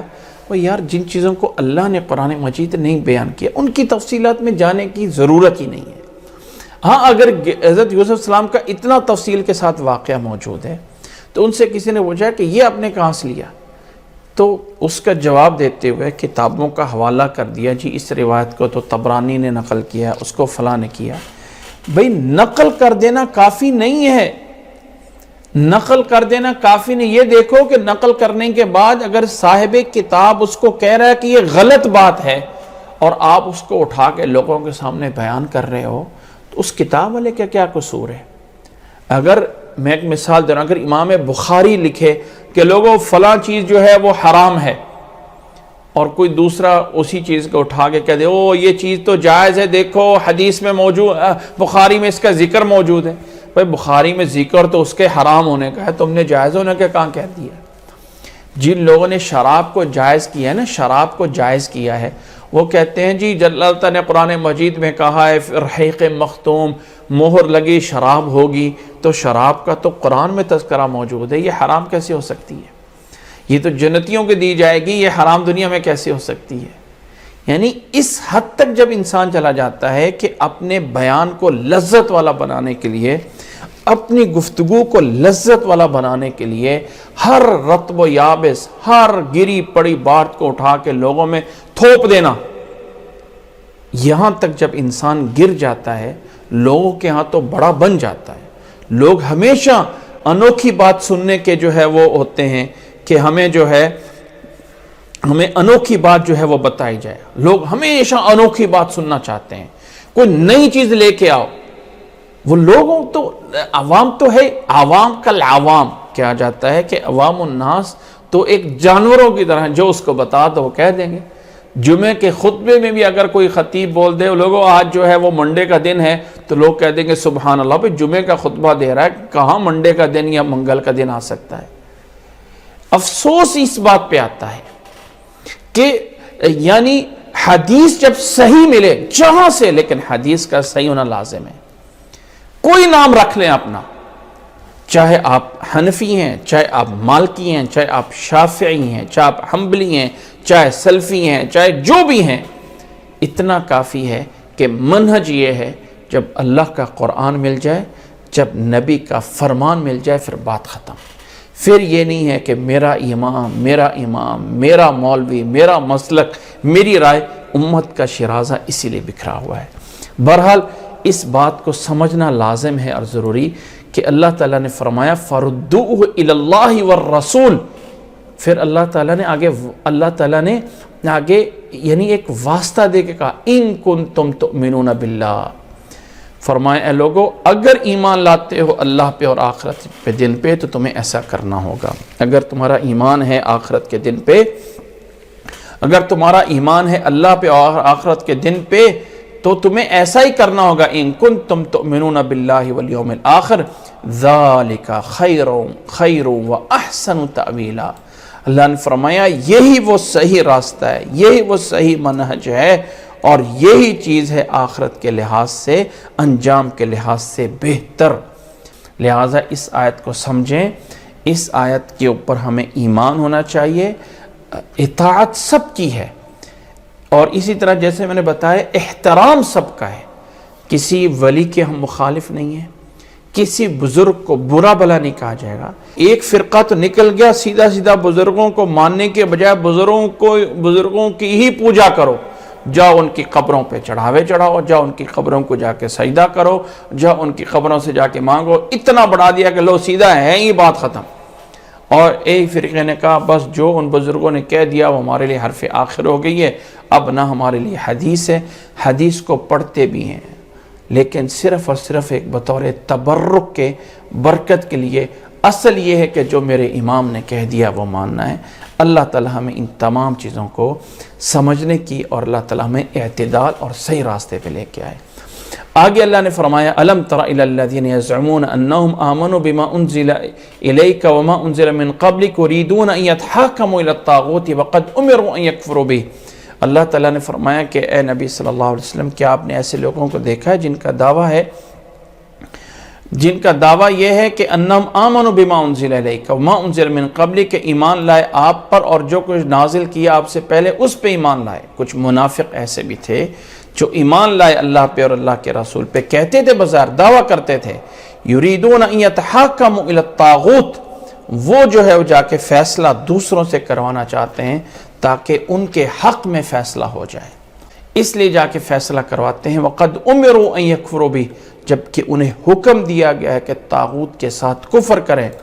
وَيُرِيدُ الشَّيْطَانُ أَن يُضِلَّهُمْ ضَلَالًا بَعِيدًا، اور شیطان انہیں دور کی گمراہی میں جو ہے وہ ڈال رہا ہے، وہ شیطان کے پیچھے لگے ہوئے ہیں، شیطان ان کو جو ہے وہ گمراہ میں کر رہا ہے۔ وَإِذَا قِيلَ لَهُمْ تَعَالَوْا إِلَىٰ مَا أَنزَلَ اللَّهُ، جب انہیں کہا جاتا ہے آؤ جو اللہ نے نازل کیا ہے اور اللہ کے رسول کی طرف آؤ، رَأَيْتَ الْمُنَافِقِينَ يَصُدُّونَ عَنْكَ صُدُودًا، منافق ہمیشہ اس میں جو ہے وہ رکاوٹ بنتے ہیں اور منافق ہمیشہ اس میں جو ہے وہ روک رہے ہوتے ہیں۔ فَكَيْفَ إِذَا أَصَابَتْهُمْ مُصِيبَةٌ بِمَا قَدَّمَتْ أَيْدِيهِمْ، جب پھر کبھی جب انہیں مصیبت آ جاتی ہے، جب کبھی ان کے راز فاش ہو جاتے ہیں، جب کبھی ان کے کرتوتوں کی وجہ سے پکڑے جاتے ہیں، ثُمَّ جَاءُوكَ يَحْلِفُونَ بِاللَّهِ، پھر آ کے آپ کے پاس قسمیں اٹھاتے ہیں، ان اردنا الا احسانا و توفیقا، اللہ کی قسمیں ہمارا مقصد تو یہ تھا، ہمارا مقصد تو جو ہے وہ اچھا تھا، ہمارا مقصد تو کوئی برا نہیں تھا، ہمارا مقصد تو یہ تھا کہ ہم جو ہیں وہ تھوڑا سا جو ہے وہ بہتر کر لیں، فلاں کر لیں، فلاں کر لیں۔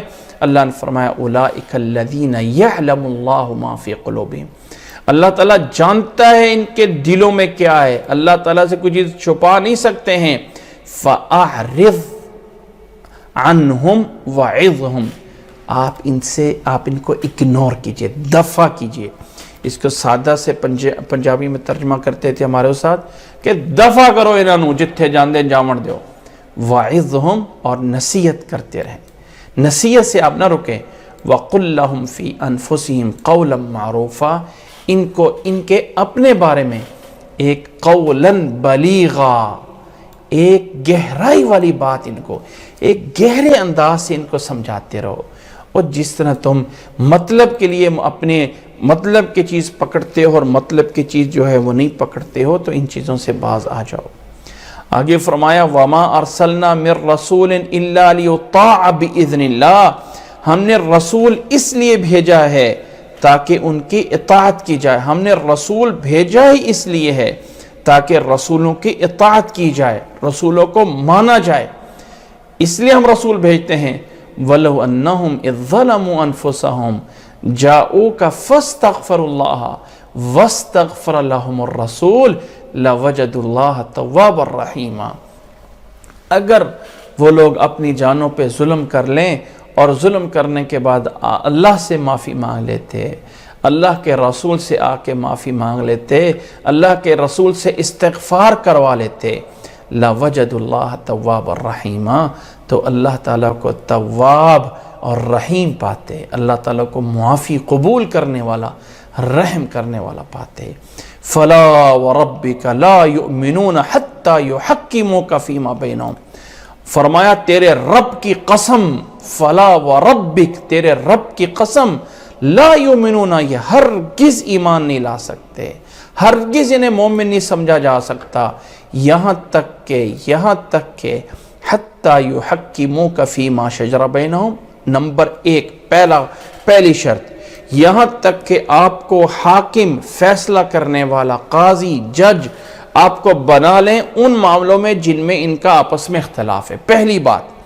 ثم لا یجدوا فی انفسہم حرجا مما قضیت، نمبر دو، پھر جو آپ نے فیصلہ کر دیا اس فیصلے میں وہ اپنے دلوں میں کوئی حرج محسوس نہ کریں، اپنے دلوں میں کوئی گھٹن محسوس نہ کریں، یہ دوسری شرط۔ تیسری شرط، وَيُسَلِّمُوا تَسْلِيمًا، اور اس کو پوری طرح مان لیں اور تسلیم کر لیں، جب تک یہ تین چیزیں پیدا نہیں کریں گے اس وقت تک مومن یا مسلمان نہیں ہو سکتے۔ اس آیت کے شان نزول میں عموماً ایک بات مشہور ہے کہ ایک منافق تھا، اس نے اپنے معاملے میں فیصلہ سب سے پہلے نبی صلی اللہ علیہ وسلم سے کروایا، پھر اس کو فیصلہ پسند نہ آیا تو اس نے جا کے حضرت ابو بکر سے فیصلہ کروایا، پھر حضرت ابو بکر کا فیصلہ اسے پسند نہ آیا تو وہ عمر رضی اللہ تعالیٰ عنہ کے پاس فیصلہ لے کے چلا گیا۔ حضرت عمر نے پوچھا، یہودی نے کہا جی میں پہلے بتا دوں میرے اس فیصلے میں اللہ کے نبی بھی وہی فیصلہ کر چکے ہیں اور حضرت ابو بکر نے بھی یہی بتایا ہے۔ تو عمر نے کہا کہ اچھا رکو۔ حضرت عمر اندر گئے اور اندر سے تلوار لے کے آئے اور اس کی منافق کی گردن اڑا دی، کہ کہا کہ جو محمد صلی اللہ علیہ وسلم کا فیصلہ نہیں مانتا ہے اس کے لیے میرے عمر کا جو ہے وہ یہ فیصلہ ہے، اس کی گردن اڑا دی۔ تو اس موقع پہ یا اس بارے میں یہ آیات نازل ہوئی تھی، لیکن یاد رکھ لیں کہ یہ روایت ضعیف ہے، یہ روایت سندن ضعیف ہے، یہ بات اللہ کے نبی صلی اللہ علیہ وسلم کے اس دور تک نہیں پہنچتی ہے۔ جو بات پہنچتی ہے وہ یہ ہے کہ حضرت زبیر رضی اللہ تعالیٰ عنہ اللہ کے نبی صلی اللہ علیہ وسلم کے پھوپھی زاد تھے، یعنی آپ کے قریبی رشتہ دار تھے۔ حضرت زبیر رضی اللہ تعالیٰ عنہ کا اور ایک دوسرے آدمی کا اختلاف ہوا ایک کھیت کو پانی دینے کے معاملے میں۔ اب پانی ادھر سے آ رہا ہے تو پہلے کھیت حضرت زبیر کا آتا ہے، بعد میں اس بندے کا کھیت آتا ہے، تو اب پہلے کون پانی لگائے گا؟ ظاہر ہے جہاں سے پانی آ رہا ہے پہلے وہی لگائے گا۔ تو اللہ کے نبی نے حضرت زبیر کو کہا کہ تم تھوڑا سا پانی لگا لیا کرو اور بعد میں اس کے لیے چھوڑ دو۔ اس بندے نے کہا اے اللہ کے نبی صلی اللہ علیہ وسلم، آپ زبیر کے حق میں اس لیے فیصلہ دے رہے ہیں کہ آپ کا پھوپھی زاد ہے؟ اللہ کے نبی صلی اللہ علیہ وسلم کا چہرہ سرخ ہو گیا اور حضرت زبیر سے کہا نہیں، اب اس بندے نے ایسا اعتراض کیا نا تو اب آپ پورا حق لو۔ پانی جب آتا ہے نا تو پہلے اپنے کھیت کو اوپر کناروں تک فل کر لو، جب فل کر لو گے پھر پانی اس کے لیے چھوڑنا، پھر آگے اس کے لیے پانی چھوڑنا۔ تو اس سیاق و سباق میں یہ آیت نازل ہوئی، فلا وربک لا یؤمنون، تیرے رب کی قسم ہے. اور آیت کا ایک پختہ انداز ایسا ہے، ایک ایسا زوردار انداز ہے، فلا وربک، فلا وربک لا یؤمنون، تیرے رب کی قسم، فلا وربک، اور کچھ نہیں. یہ ہے، یہ ایک عربی کا انداز ہوتا ہے، لا واللہ، لا واللہ، فلا واللہ، جس میں بات کو اور پختہ ہوتا ہے. عربی بلاغت کا ایک اصول ہے، کثرت المبانی تدل علی زیادت المبانی. جب الفاظ ورڈ جو ہیں زیادہ ہو جائیں تو معنی اور زیادہ ہو جاتا ہے. ایک ہے نا ذالکا اشارہ کرنے کے لیے، اور ایک ہے ذالکا، اور ایک ہے ذاکا، ذاکا ذالکا. تو جب الفاظ بڑھ جاتے ہیں، اب واللہ وربکا، لیکن الفاظ فلا وربکا جس میں معنی اور دینا، قسم ہے تیرے رب کی، قسم ہے تیرے رب کی. اور اس میں اللہ کے نبی صلی اللہ علیہ وسلم کے ساتھ ایک چاہت اور لگاؤ کہ اللہ تعالیٰ اپنی قسم بھی کھا سکتا ہے، میری قسم ہے، بلکہ یہ کہا تیرے رب کی قسم ہے کہ اللہ اپنے نبی کو بڑا کر رہا ہے. تیرے رب کی قسم ہے، لا یؤمنون حتی یحکموک، یہاں تک کہ آپ کو فیصل بنائیں، یعنی فیصلہ کرنے والا جج، فیصلہ کرنے والا قاضی، فیصلہ کرنے والا حکمران آپ کو بنا لیں. یہ پہلی شرط ہے ایمان کی، پہلی شرط کہ نبی نے جو کہہ دیا وہ ہمارے لیے آخری ہے، بات ختم. دوسری شرط ثم لا یجدوا فی انفسہم حرجا مما قضیت. نمبر 2، پھر اس کے بعد جو آپ نے فیصلہ کر دیا اس معاملے میں اپنے دلوں میں کوئی حرج محسوس نہ کریں. اب نبی کا فیصلہ آ گیا ہے، ہم اس کو کیسے مانیں؟ حدیث میں بات تو آ گئی ہے لیکن ہم اس کو کیسے مانیں؟ ایک بہت بڑے مفتی صاحب نے، مجھے پتہ چلا ان سے، یہ جو ساکس ہیں نا جس پہ ہم پہنتے ہیں، اب حدیث میں موزے کا لفظ آتا ہے، جو چمڑے کا ہوتا ہے اس پہ مسح کیا جاتا ہے، اور ایک حدیث میں جورب کا لفظ بھی آتا ہے، مسح علی النعلین والجوربین، آپ نے جوتی پہ بھی اور جرابوں پہ بھی مسح کیا. اس طرح کے الفاظ آتے ہیں.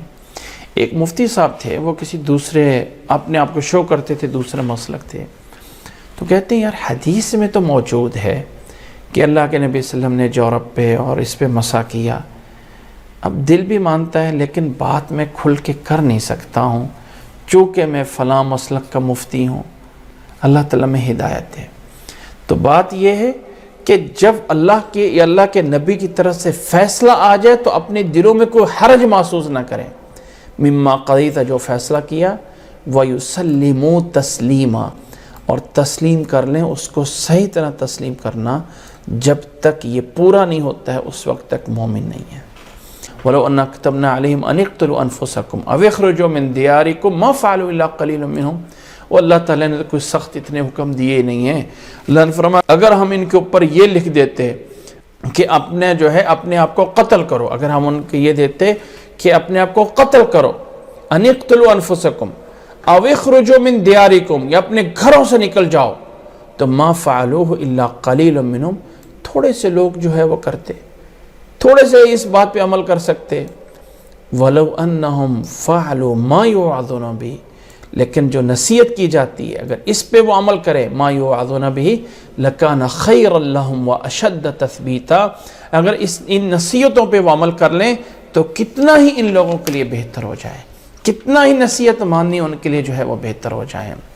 وَإِذًا لَآتَيْنَاهُمْ مِن لَّدُنَّا أَجْرًا عَظِيمًا، ہماری نصیحت مان لیں تو ہم انہیں اپنی طرف سے بہت بڑا اجر دیں، بہت بڑا اجر دیں. وَلَهَدَيْنَاهُمْ صِرَاطًا مُسْتَقِيمًا، اور تب ہم انہیں صراط مستقیم کی ہدایت دے دیں، تب ہم انہیں صراط مستقیم پہ چلا دیں اگر ہمارا کہنا مان لیں. وَمَن يُطِعِ اللَّهَ وَالرَّسُولَ، نوٹ کریں یہاں پہ رسول کے ساتھ اطاعت کا لفظ اللہ کے ساتھ ہی ملائے گا. مَن يُطِعِ اللَّهَ وَالرَّسُولَ، جو اطاعت کرتا ہے اللہ کی اور اللہ کے رسول کی، اور وہ پچھلی آیت جو میں نے شروع میں بتائی تھی اس میں سیپریٹ اس لیے کیا گیا اطیع اللہ و اطیع الرسول، بتانا مقصد ہے کہ وہ ایک اطاعت ہے مستقل اللہ کے رسول کی۔ یہاں پہ بتایا جو اطاعت کرتا ہے اللہ اور اللہ کے رسول کی فَأُولَئِكَ مَعَ الَّذِينَ أَنْعَمَ اللَّهُ عَلَيْهِمْ، اس کا انجام ان لوگوں کے ساتھ ہوگا جن پہ اللہ نے انعام کیا ہے۔ جو اطاعت کرتا ہے اللہ اور اللہ کے رسول کی تو اس کو ان لوگوں کے ساتھ کیا جائے گا جن پر اللہ تعالیٰ نے انعام کیا ہے۔ کن پر انعام کیا اللہ تعالیٰ نے؟ کون ہیں لوگ اللہ تعالیٰ کے منعم، کون ہے اللہ تعالیٰ کے انعام یافتہ؟ فرمایا اولئک الذین انعم اللہ علیہم من النبیین والصدیقین والشہداء والصالحین وحسن اولئک رفیقا۔ فرمایا اللہ تعالیٰ انہیں ان کے ساتھ کرے گا جو اللہ تعالیٰ نے جن پر انعام کیا ہے، اور وہ انعام یافتہ ہیں اللہ کے نبی جنہیں صدیقین کا لقب ملا، جو شہداء ہوئے، جو اللہ تعالیٰ کے ہاں صالحین ہوئے۔ فرمایا ان تمام لوگوں کے ساتھ کیا جائے گا جو اللہ اور اللہ کے رسول کی اطاعت کرتا ہے۔ وَحَسُنَ أُولَئِكَ رَفِيقًا، اور فرمایا کتنا ہی اچھا ہوگا یہ ساتھ ہونا، یہ ساتھی اللہ، ایسے لوگوں کا ساتھ ہو جانا کتنا ہی عمدہ ہوگا کہ انسان ان لوگوں کے ساتھ آ جاتا ہے۔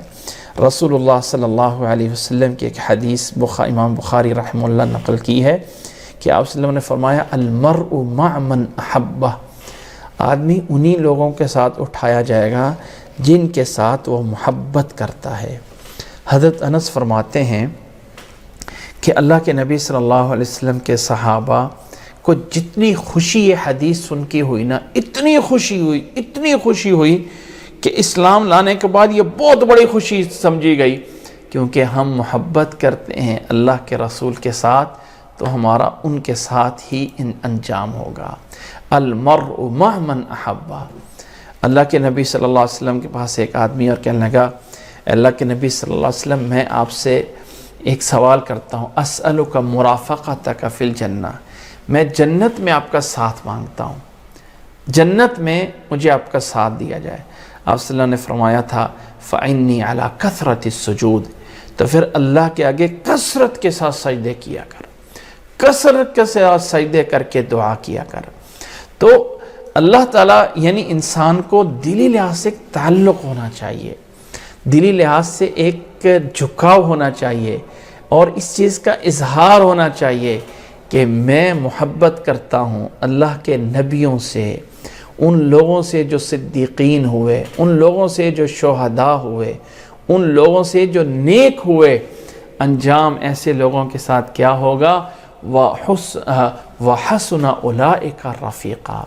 ہم نماز میں، ہر نماز میں دعا مانگتے ہیں صراط الذین انعمت علیہم، اے اللہ ان لوگوں کے راستے پہ چلا دے جن پر تو نے انعام کیا ہے، جن پر تو نے انعام کیا ہے۔ منعم علیہم، اللہ نے یہاں پہ بتا دیا کہ وہ انعام یافتہ کون سے لوگ ہیں۔ پھر آگے اللہ نے فرمایا ذالک الفضل من اللہ، ذالک الفضل من اللہ، یہ اللہ کی طرف سے بہت بڑا فضل ہے، بہت بڑا فضل ہے جس کو یہ ساتھ مل جائے۔ وَكَفَى بِاللَّهِ عَلِيمًا، اور کافی ہے اللہ تعالیٰ جاننے کے اعتبار سے، اللہ تعالیٰ سب کچھ خوب جانتا ہے، کوئی چیز اللہ سے پوشیدہ نہیں ہے۔ پھر اب دوبارہ سے احکامات شروع ہوتے ہیں۔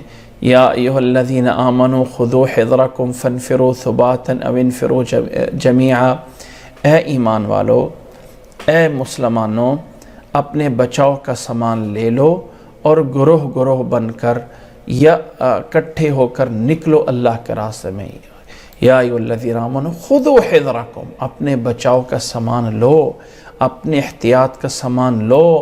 فانفروا ثباتا او انفروا جمیعا، ایک ایک ہو کے یا گروہ گروہ میں ہو کے اللہ تعالیٰ اگر تمہیں نکلنے کا حکم دیتا ہے، اللہ کے راستے میں نکلنا ہو تو نکلا کرو، جب تمہیں بلایا جائے تو نکلنا ہے اللہ کے راستے میں۔ وَإِنَّ مِنْكُمْ لَمَنْ لَا يُبَطِّئَنَّ فَإِنْ أَصَابَتْكُمْ مُصِيبَةٌ قَالَ قَدْ أَنْعَمَ اللَّهُ إِذْ لَمْ أَكُنْ مَعَهُمْ شَهِيدًا، کچھ لوگ ایسے ہیں تم میں سے جو تھوڑا سا بت کرتے ہیں، یعنی تھوڑا سا پس پشت کرتے ہیں، ہیلہ سازیاں کرتے ہیں، بہانے کرتے ہیں، پھر جب تمہارے اوپر کوئی مصیبت آ جاتی ہے، کچھ لوگ شہید ہو جاتے ہیں اللہ کے راستے میں، تو وہ لوگ کہتے ہیں اللہ کا احسان ہے کہ ہم ان کے ساتھ نہیں تھے، لم اکن معہم شہیدا وَلَئِنْ أَصَابَكُمْ فَضْلٌ، اور اگر تمہیں کوئی جنگ میں فتح ملے، فضل مل جائے، لَيَقُولَنَّ كَأَن لَّمْ تَكُن بَيْنَكُمْ وَبَيْنَهُمْ مَوَدَّةٌ، تو تمہیں کہتے ہیں اگرچہ تمہارا اور ان کے ساتھ کوئی بھی تعلق نہ ہو، کوئی بھی مودہ نہ ہو، پھر بھی آ کے کہتے ہیں یا لیتنی کنت معہم فافوز فوزا عظیما، تو پھر اگر کوئی فتح ملتی ہے تو آرزو کرتے ہیں کاش کہ ہم فتح میں گئے ہوتے تاکہ ہمیں مال اور مال غنیمت مل جاتا۔ اللہ نے فرمایا فَلْيُقَاتِلْ فِي سَبِيلِ اللَّهِ الَّذِينَ يَشْرُونَ الْحَيَاةَ الدُّنْيَا بِالْآخِرَةِ، ان لوگوں کو چاہیے کہ اللہ کے راستے میں قتال کریں جو دنیا کے بدلے میں آخرت کو خرید رہے ہیں، جو دنیا کو چھوڑ کے آخرت لیتے ہیں، انہیں چاہیے کہ وہ اللہ کے راستے میں قتال کرے۔ وَمَن يُقَاتِلْ فِي سَبِيلِ اللَّهِ فَيُقْتَلْ أَوْ يَغْلِبْ فَسَوْفَ نُؤْتِيهِ أَجْرًا عَظِيمًا، اور جو کوئی اللہ کے راستے میں قتال کرتا ہے اور پھر وہ شہید کر دیا جائے، او یغلب یا مغلوب ہو جائے، یا وہ غالب آ جائے، شہید کر دیا جائے یا وہ غالب آ جائے، غازی بن جائے، فَسَوْفَ نُؤْتِيهِ أَجْرًا عَظِيمًا، دونوں صورتوں میں ہم اسے بہت بڑا اجر دیتے ہیں۔ فرمایا اے مسلمانوں جو پاور والے ہو، جو طاقت والے ہو، جو حکمران ہو مسلمانوں کے، مَا لَكُمْ لَا تُقَاتِلُونَ فِي سَبِيلِ اللَّهِ، اور تم اللہ کے راستے میں کیوں قتال نہیں کرتے ہو؟ اے مسلمانوں تم اللہ کے راستے میں قتال کیوں نہیں کرتے ہو؟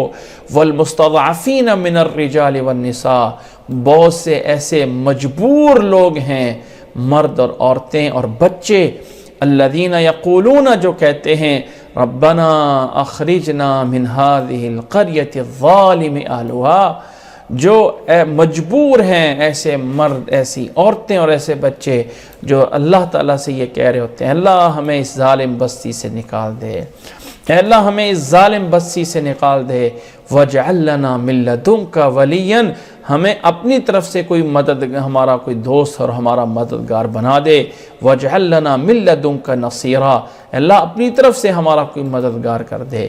اس طرح کر کے دنیا کے بہت سے علاقوں میں جب مسلمان مجبور ہیں تو اے دوسرے مسلمانوں تم ان کی مدد کے لیے کیوں نہیں نکلتے ہو؟ الذین آمنوا یقاتلون فی سبیل اللہ، جو ایمان والے ہیں وہ اللہ کے راستے میں قتال کرتے ہیں۔ الذین آمنوا یقاتلون فی سبیل اللہ، وہ اللہ کی خاطر کرتے ہیں، اللہ کے لیے لڑتے ہیں۔ والذین کفروا، اور جنہوں نے کفر کیا، یقاتلون فی سبیل الطاغوت، وہ کافر تو الٹا شیطان اور طاغوت کے لیے جا کے جو ہے قتال کر رہے ہوتے ہیں، وہ اگر کر رہے ہوتے تو تم اللہ کے لیے کیوں نہیں کر رہے ہو؟ فقاتلوا اولیاء الشیطان، فرمایا شیطان کے اولیاء سے، شیطان کے ان دوستوں سے قتال کرو۔ ان کید الشیطان کان ضعیفا، شیطان کا یہ مکر و فریب ہمیشہ کمزور ہوتا ہے۔ الم تر الی الذین قیل لهم کفوا ایدیکم واقیموا الصلاة وآتوا الزکاة فلما کتب علیہم القتال اذا فریق منہم یخشون الناس کخشیۃ اللہ او اشد خشیہ۔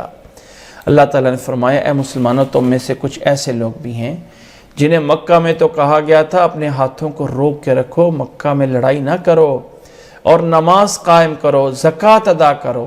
جب مدینہ میں آئے کچھ لوگ ایسے تھے کہ جب قتال فرض ہوا تو ان میں سے لوگوں سے ڈرنے لگے جیسے اللہ سے ڈرتے ہیں، ڈر آ گیا دل میں۔ وقالوا ربنا لما كتبت علينا القتال، اللہ تو نے ہمارے اوپر قتال کیوں فرض کر دیا؟ لولا اخرتنا الى اجل قریب، کیوں نہیں ہمیں تھوڑی سی اور مہلت دے دی گئی؟ قل، آپ بتا دیجئے، قل متاع الدنیا قلیل، دنیا کا ساز و سامان بہت تھوڑا سا ہے، والآخرۃ خیر لمن اتقی، اور آخرت ان لوگوں کے لیے بہتر ہے جو اللہ سے ڈرتے ہیں۔ ولا تظلمون فتیلا، اور تمہارے اوپر کوئی ذرہ برابر بھی ظلم نہیں کیا جائے گا، تمہارے اوپر جو ہے وہ کوئی تھوڑا سا بھی ظلم نہیں کیا جائے گا، کچھ بھی تمہارے اوپر ظلم نہیں ہوگا۔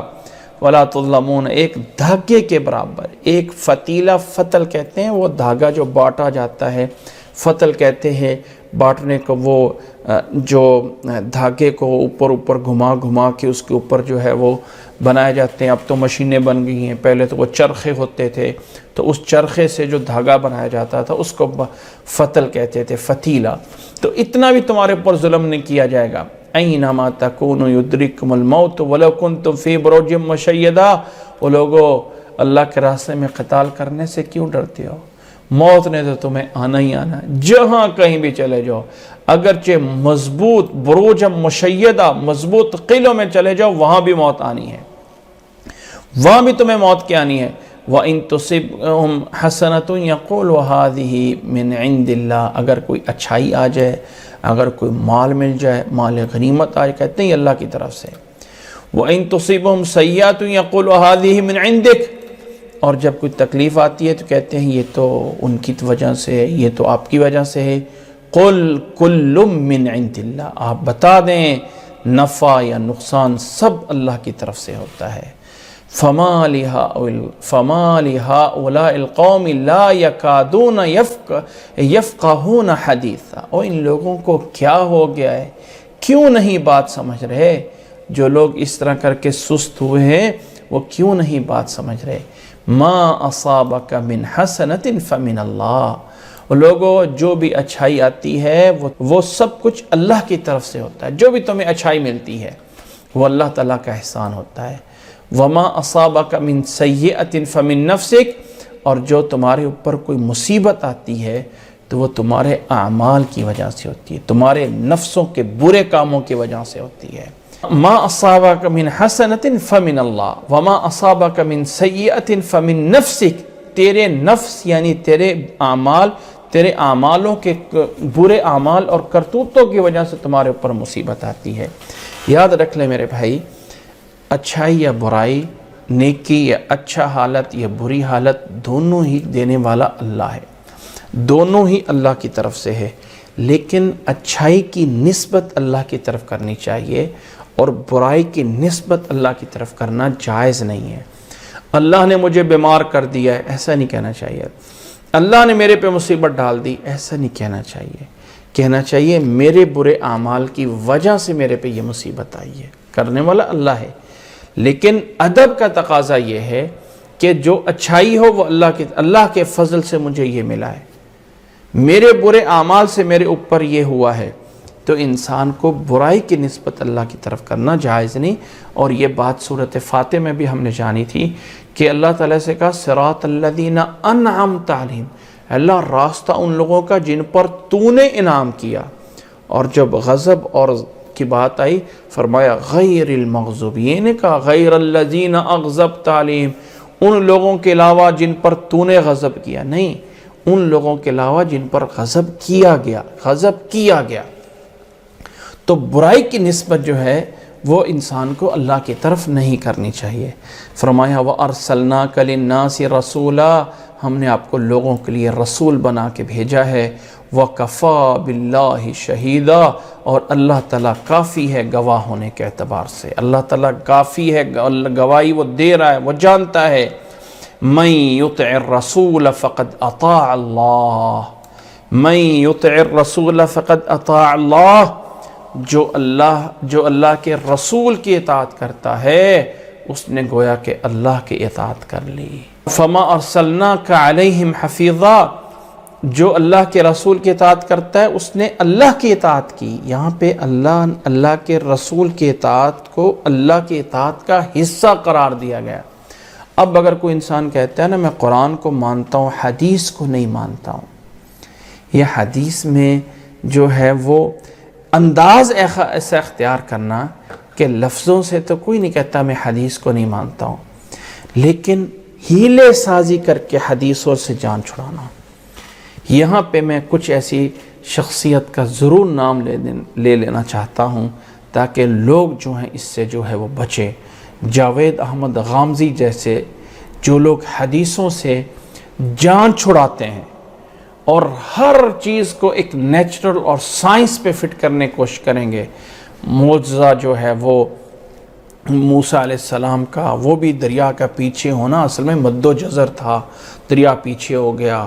حضرت عیسیٰ علیہ السلام کے آنے میں اس کا جو ہے وہ بہانے کر کے اس کا جو ہے وہ انکار کرنا، اور اس کے لیے جو ہے حدیثوں کو کوئی خاطر خواہ میں نہیں لانا ہے کہ حدیث کیا کہہ رہی ہے، وہ آیت اذ قال اللہ یا عیسیٰ انی متوفی کا، بس اسی کو پکڑا، حدیث سے اگنور کر دی اور کہا کہ اللہ نے عیسیٰ علیہ السلام کو کہا کہ میں تجھے فوت کرنے والا ہوں، لہذا عیسیٰ علیہ السلام فوت ہو گئے۔ یعنی اس انداز سے جو لوگ ہوتے ہیں وہ اپنے ذہن میں یعنی کچھ چیزیں بنا کے، اور لوگ چونکہ اس چیزوں کے لیے ایک جو ہوتا ہے نا، ہر نئی چیز کلو جدید لذیذ، وہ عربی میں کہتے ہیں کلو جدید لذیذ، ہر نئی چیز لذیذ ہوتی ہے، تو ایسی چیزوں کو لوگ پکڑ لیتے ہیں اور وہ آگے سے آگے پھیلتی کہاں جاتی ہے۔ اللہ نے یہاں پہ یاد رکھیں من یطع الرسول فقد اطاع اللہ، جس نے اللہ کے رسول کی اطاعت کی اس نے اللہ کی اطاعت کی، اور جو اس سے منہ پھیر لے تو ہم نے آپ کو کوئی ذمہ دار یا نگہبان بنا کے نہیں بھیجا ہے۔ وَيَقُولُونَ طَاعَةٌ، اور کچھ لوگ کہتے ہیں کہ ہم نے فرما برداری کی، ہم نے مان لیا، طاعتٌ مان، فَإِذَا بَرَزُوا مِنْ عِنْدِكَ، جب آپ سے نکل جاتے ہیں اور جا کے گھر میں رات گزارتے ہیں تو وہاں پہ وہ باتیں اور کر رہے ہوتے ہیں۔ بَيَّتَ طَائِفَةٌ مِّنْهُمْ غَيْرَ الَّذِي تَقُولُ، اپنے گھر میں جا کے رات کو اور باتیں کر رہے ہوتے ہیں۔ وَاللَّهُ يَكْتُبُ مَا يُبَيِّتُونَ، اللہ تعالیٰ ایسے منافقوں کی باتیں لکھ رہا ہے۔ فَأَعْرِضْ عَنْهُمْ وَتَوَكَّلْ عَلَى اللَّهِ، آپ اللہ پہ توکل کریں، ان لوگوں سے اعراض کریں۔ وَكَفَى بِاللَّهِ وَكِيلًا، اور کافی ہے اللہ تعالیٰ کارساز ہونے کے اعتبار سے۔ افلا يتدبرون القرآن، وہ کیوں یہ قرآن پہ کیوں نہیں تدبر کرتے، قرآن پہ کیوں یہ غور و فکر نہیں کرتے ہیں، کیوں نہیں قرآن کو مانتے ہیں۔ وَلَوْ كَانَ مِنْ عِنْدِ غَيْرِ اللَّهِ لَوَجَدُوا فِيهِ اخْتِلَافًا كَثِيرًا، لوگو اگر یہ قرآن اللہ کے علاوہ کسی اور کی طرف سے ہوتا تو اس میں بڑا ہی اختلاف ہوتا، بہت بڑے اختلافات ہوتے۔ وَلَوْ كَانَ مِنْ عِنْدِ غَيْرِ اللَّهِ، اگر اللہ کے علاوہ کسی اور طرف سے ہوتا تو بڑے اس میں جو ہے وہ اختلاف جو ہے وہ پا رہے ہوتے، لیکن یہ اللہ کی طرف سے ہے تو قرآن کی کوئی آیت کسی اور کے جو ہے وہ مخالف نہیں ہے۔ مجھے ایک بات یاد آئی، جلدی سے درمیان میں بتا دوں۔ ڈاکٹر حمید اللہ نے، شاید ان کا ہی مجھے یاد آ رہا ہے، انہوں نے اپنی ایک کتاب لکھی ہے خطبات کے اندر، انہوں نے ایک واقعہ لکھا ہے کہ ایک دفعہ جنگ عظیم سے پہلے جرمن میں شاید انہوں نے سوچا کہ ہم یعنی اپنی جو کتاب، ان کی کتاب مقدس ہے، اس کے قدیم سے قدیم نسخے جمع کریں اور ان کا آپس میں موازنہ کریں۔ جب انہوں نے اپنے کتابوں کے نسخے جو ہے وہ جمع کیے اور اس میں موازنہ کیا تو بڑا اختلاف کیا۔ بعد میں کسی کو شوق ہوا کہ ہم جو ہیں قرآن کو بھی جمع کریں، تو انہوں نے قرآن مجید کے نسخے پرانے سے پرانے جمع کرنا شروع کر دیے، بڑے پرانے۔ وہ غالباً اپنا بتاتے ہیں کہ میں ایک دفعہ جب فرانس میں گیا اس کے لائبریری میں، تو مجھے شاید بتایا گیا کہ 20,000 سے زیادہ ہم نے قرآن کے نسخے جو ہیں وہ پرانے سے پرانے جمع کر دیے ہیں، لیکن پرانے سے پرانے نسخوں میں بھی ہمیں کسی بات میں کوئی روایت میں اختلاف میں نہیں، لکھنے میں تو ہو سکتا ہے کہیں ڈنڈا لمبا ہو گیا، کہیں چھوٹا ہو گیا ہو، لیکن کوئی واقعہ اور ہوا ہو کہ قرآن نے کسی میں یس کہا ہو، دوسری جگہ میں کسی میں نو آ گیا ہو، تو ایسا نہیں ہے۔ اللہ تعالیٰ نے فرمایا ہے افلا یتدبرون القرآن ولو کان من عند غیر اللہ، اگر یہ قرآن اللہ کے علاوہ کہیں اور سے ہوتا تو اس میں بڑا ہی اختلاف پایا جاتا۔ وَإِذَا جَاءَهُمْ أَمْرٌ مِّنَ الْأَمْنِ أَوِ الْخَوْفِ أَذَاعُوا بِهِ۔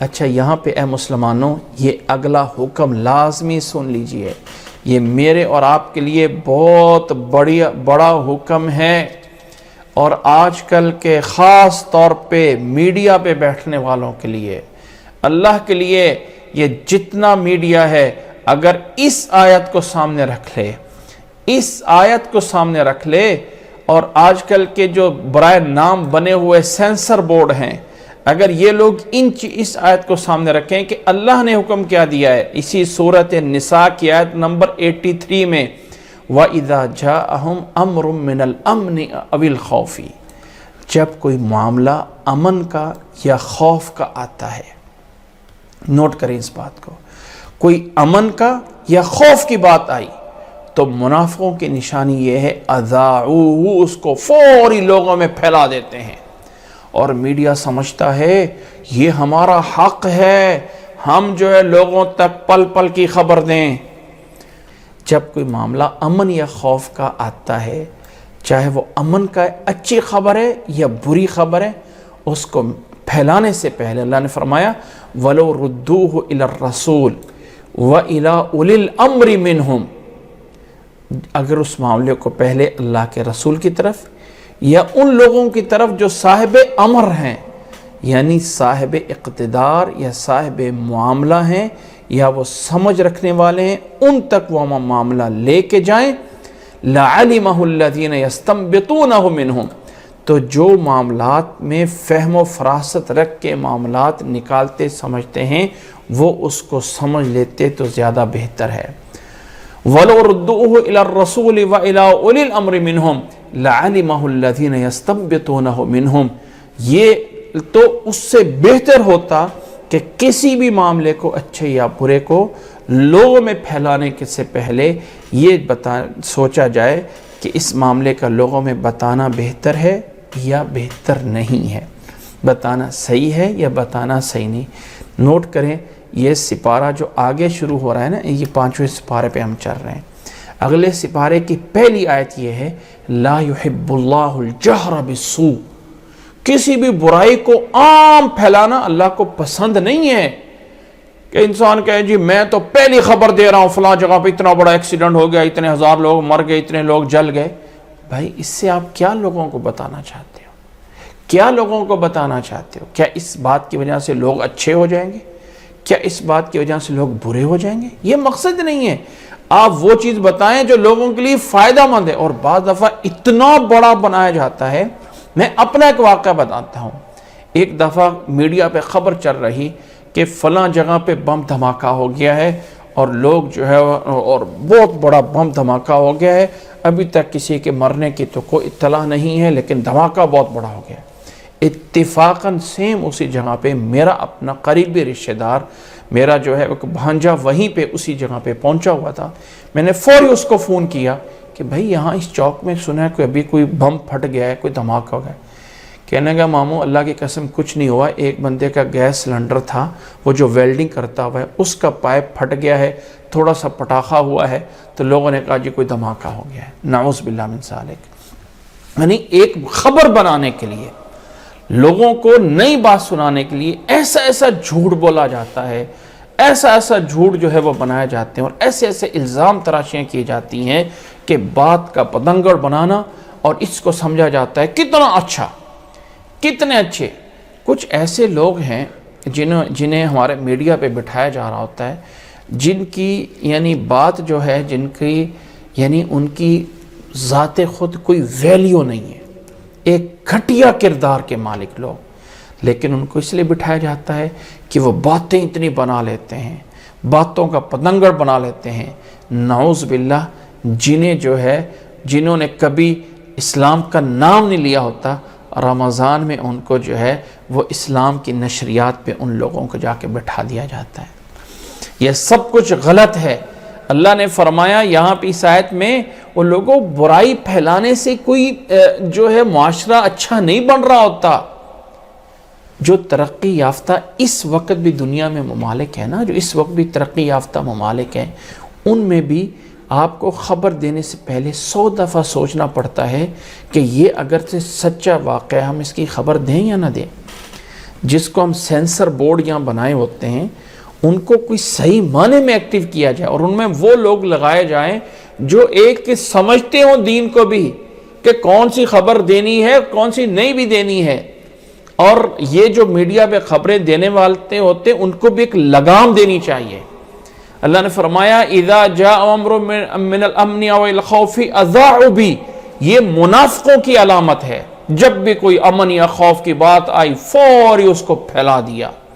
وَلَوْ رُدُّوهُ إِلَى الرَّسُولِ وَإِلَى أُولِي الْأَمْرِ مِنْهُمْ، اگر اس بات کو اللہ کے رسول کی طرف یعنی اللہ کے نبی کی احادیث کے اندر دیکھا جائے، پرکھا جائے، وَإِلَى أُولِي الْأَمْرِ مِنْهُمْ، اور وقت کے سمجھدار لوگ، وقت کے اولی الامر لوگ، ان کی طرف آ کے مشورہ کیا جائے، یہ بات بتانی چاہیے نہیں بتانی چاہیے، لَعَلِمَهُ الَّذِينَ يَسْتَنبِطُونَهُ مِنْهُمْ، تو جو لوگ معاملات کو سمجھداری کر کے استنباط کر رہے ہوتے ہیں وہ اس معاملے کی پہنچ کر لیتے۔ اللہ نے فرمایا وَلَوْلَا فَضْلُ اللَّهِ عَلَيْكُمْ وَرَحْمَتُهُ، وہ لوگوں اللہ کی فضل، اللہ کا فضل اور اللہ کی رحمت تمہارے اوپر نہ ہوتی نا تو تم شیطان کے پیچھے لگ چکے ہوتے، لَاتَّبَعْتُمُ الشَّيْطَانَ إِلَّا قَلِيلًا، شیطان کے پیچھے لگ چکے ہوتے سوائے تھوڑے سے کے علاوہ سارے شیطان کے پیچھے لگ سکتے۔ فَقَاتِلْ فِي سَبِيلِ اللَّهِ، اللہ کے راستے میں قتال کرو، لا تکلف الا نفسک، آپ کی ذمہ داری اپنے آپ کی ہے، وحرض المؤمنین علی القتال، اور مومنوں کو قتال پہ ابھارا کریں۔ عسى اللہ ان یکف بأس الذین کفروا، اللہ تعالیٰ عن قریب اللہ تعالیٰ چاہے تو کافروں کا جو ہے وہ کافروں کی طرف سے جو ان کی مصیبتیں ہیں، کافروں کی طرف سے جو ان کی وبائیں ہیں، کافروں کے طرف سے جو تمہارے اوپر مصیبتیں، اللہ اسے روک سکتا ہے۔ واللہ اشد بأسا و اشد تنکیلا، اللہ تعالیٰ جو سب سے بڑا ہے، اللہ تعالیٰ جو ہے وہ ان کے یعنی ان کی پکڑ کرنے والا ہے۔ اشد بأسا، اللہ تعالیٰ سب سے زیادہ جو ہے وہ سخت قوت والا ہے اور سخت سزا دینے والا ہے۔ واشد تنکیلا، سخت سزا دینے والا ہے۔ پھر اللہ نے فرمایا من یشفع شفاعتا حسنتا یکن لہ نصیب منہا، یہاں پہ دنیا کی سفارش کا مطلب ہے جو دنیا میں کسی کی سفارش بیان کرتا ہے، جو دنیا میں کسی کی اچھی سفارش کرتا ہے تو اس کے اچھے کام میں اس کا اچھا حصہ ہو جاتا ہے۔ اگر کسی کے اچھے کام میں آپ سفارش کر دیتے ہیں کہ اس سے یہ کام لے لیا جائے یا اس کو جو ہے وہ کام پہ رکھ لیا جائے اور وہ سب اچھی چیز ہو تو فرمایا نیکی میں اس کا بھی حصہ ہوتا ہے۔ وَمَن يَشْفَعْ شَفَاعَةً سَيِّئَةً يَكُن لَهُ كِفْلٌ مِّنْهَا، اور جو اگر کوئی انسان برائی کے اندر کسی کی سفارش کرتا ہے نا تو برائی میں بھی اس کا اتنا ہی حصہ ہوگا۔ یہ اللہ نے آداب دکھائے ہیں، یہ یاد رکھ لیں، میں نے پہلے بتایا تھا قرآن مجید ایک سٹوری بک نہیں ہے، قرآن مجید کوئی سٹوری یا ہسٹری بک نہیں ہے کہ جو تسلسل کے ساتھ ایک چیز بتاتی۔ قرآن مجید یہ خطاب ہے اللہ کا، اور خطاب میں تنوع ہوتا ہے، کبھی وہ بات سمجھا دی، کبھی وہ بات سمجھا دی، کبھی اس کو سمجھا دیا۔ اللہ تعالیٰ مختلف چیزوں کو لا کے سمجھاتا ہے۔ یہاں اللہ تعالیٰ ایک اخلاقاً ہمیں سمجھا رہا ہے۔ اگر کسی کی بری سفارش کر رہے ہو تو یاد رکھ لو اس کی برائی میں تمہارا بھی حصہ ہوگا۔ وَكَانَ اللَّهُ عَلَى كُلِّ شَيْءٍ مُقِیتًا، اور اللہ تعالیٰ ہر چیز کے اوپر جو ہے پوری طرح قدرت رکھنے والا ہے، کوئی چیز اللہ تعالیٰ کی قدرت سے باہر نہیں ہے۔ اور پھر اللہ نے فرمایا وَإِذَا حُيِّيتُم بِتَحِيَّةٍ فَحَيُّوا بِأَحْسَنَ مِنْهَا أَوْ رُدُّوهَا، وَإِذَا حُيِّيتُم، جب تمہیں سلام کیا جائے تو تم اس سے اچھا اس کا جواب دو، یا کم از کم اتنا ہی لوٹا دو۔ کیا مطلب؟ اگر تمہیں کسی نے کہا السلام علیکم تو تم جواب میں کہہ دو السلام علیکم ورحمۃ اللہ، یا السلام علیکم ورحمۃ اللہ وبرکاتہ، یا کم از کم اتنا ہی کہہ دو السلام علیکم۔ یہ اس نے کسی نے کہا السلام علیکم تو جواب میں کہہ دو وعلیکم السلام۔ تو اللہ نے فرمایا وَإِذَا حُيِّيتُم بِتَحِيَّةٍ، تحیہ ویسے بولتے ہیں سلام کو، تحیہ پیش کرنا اور کسی کو یہ، لیکن اس سے مراد صرف تحیہ کا وہ الفاظ نہیں ہیں، بلکہ اس سے مراد جو انسان کے اوپر احسانات ایک دوسرے کے ہوتے ہیں، اچھائی کے ساتھ بدلہ انسان اچھائی کا دے، وہ ہوتا ہے۔ اگر کسی نے آپ کے اوپر احسان کیا ہو تو آپ اس سے بہتر اس پہ احسان کر سکتے ہو تو کرو، یا کم از کم اتنا ہی اس کے اوپر احسان کر دیا کرو۔ یہ سب بھی اس میں آتا ہے۔ کسی نے آپ کے ساتھ بھلائی کی اور آپ برائی کا بدلہ اس سے برائی کے ساتھ لے رہے ہو تو یہ صحیح نہیں ہوتا۔ وَإِذَا حُيِّيتُم بِتَحِيَّةٍ فَحَيُّوا بِأَحْسَنَ مِنْهَا اس سے بہتر انداز میں جو ہے وہ تم اس کو جو ہے وہ رد کرو اور جواب دو، یا کم از کم اور ردوہا، یا اسی طرح کا اسے جو ہے وہ لوٹا دو۔ ان اللہ کان علی کل شیء حسیبا، یاد رکھو اللہ تعالیٰ ہر چیز کا حساب کر رہا ہے، کوئی چیز اللہ تعالیٰ کے حسابات سے باہر نہیں ہے، ہر چیز اللہ تعالیٰ کے حسابات میں ہے۔ آگے اللہ نے فرمایا اللہ لا الہ الا ہو، اللہ کے علاوہ کوئی معبود نہیں ہے، وہ اکیلا اللہ ہے، وہ معبود ہے۔ لَيَجْمَعَنَّكُمْ إِلَى يَوْمِ الْقِيَامَةِ لَا رَيْبَ فِيهِ، وہ لازمی ضروری ہر صورت میں، لا یجمعن، لام پھر یجمعن، نون تاکید کا، لا یجمعنکم، لازمی ضروری تمہیں جمع کرے گا اس قیامت کے دن میں جس کے آنے میں کوئی شک نہیں ہے۔ اس قیامت کے دن میں تمہیں سب کو جو ہے وہ جمع کرے گا۔ لا یجمعنکم الی یوم القیامۃ لا ریب فیہ ومن اصدق من اللہ حدیثا، اور اللہ سے بڑھ کے کون سچا ہو سکتا ہے، اللہ سے بڑھ کر کس کی بات سچی ہو سکتی ہے۔ لہٰذا اے لوگو، اے قرآن مجید کو سمجھنے اور پڑھنے والے مسلمان، اللہ کی بات کو مان لے، اللہ کی بات کو سمجھ لے۔ اللہ تعالیٰ سے بڑھ کر اس دنیا میں کوئی اور نہیں ہے۔ اللہ تعالیٰ کی بات کو اہمیت دو۔ اللہ ہمیں سمجھنے کی اور اللہ ہمیں عمل کرنے کی توفیق عطا فرمائے۔ آج ہم یہیں پہ اکتفا کرتے ہیں۔ اللہ تعالیٰ میں سمجھنے کی، اللہ تعالیٰ میں عمل کرنے کی توفیق عطا فرمائے۔ جزاکم اللہ احسن الجزاء، وآخر دعوانا ان الحمد للہ رب العالمین۔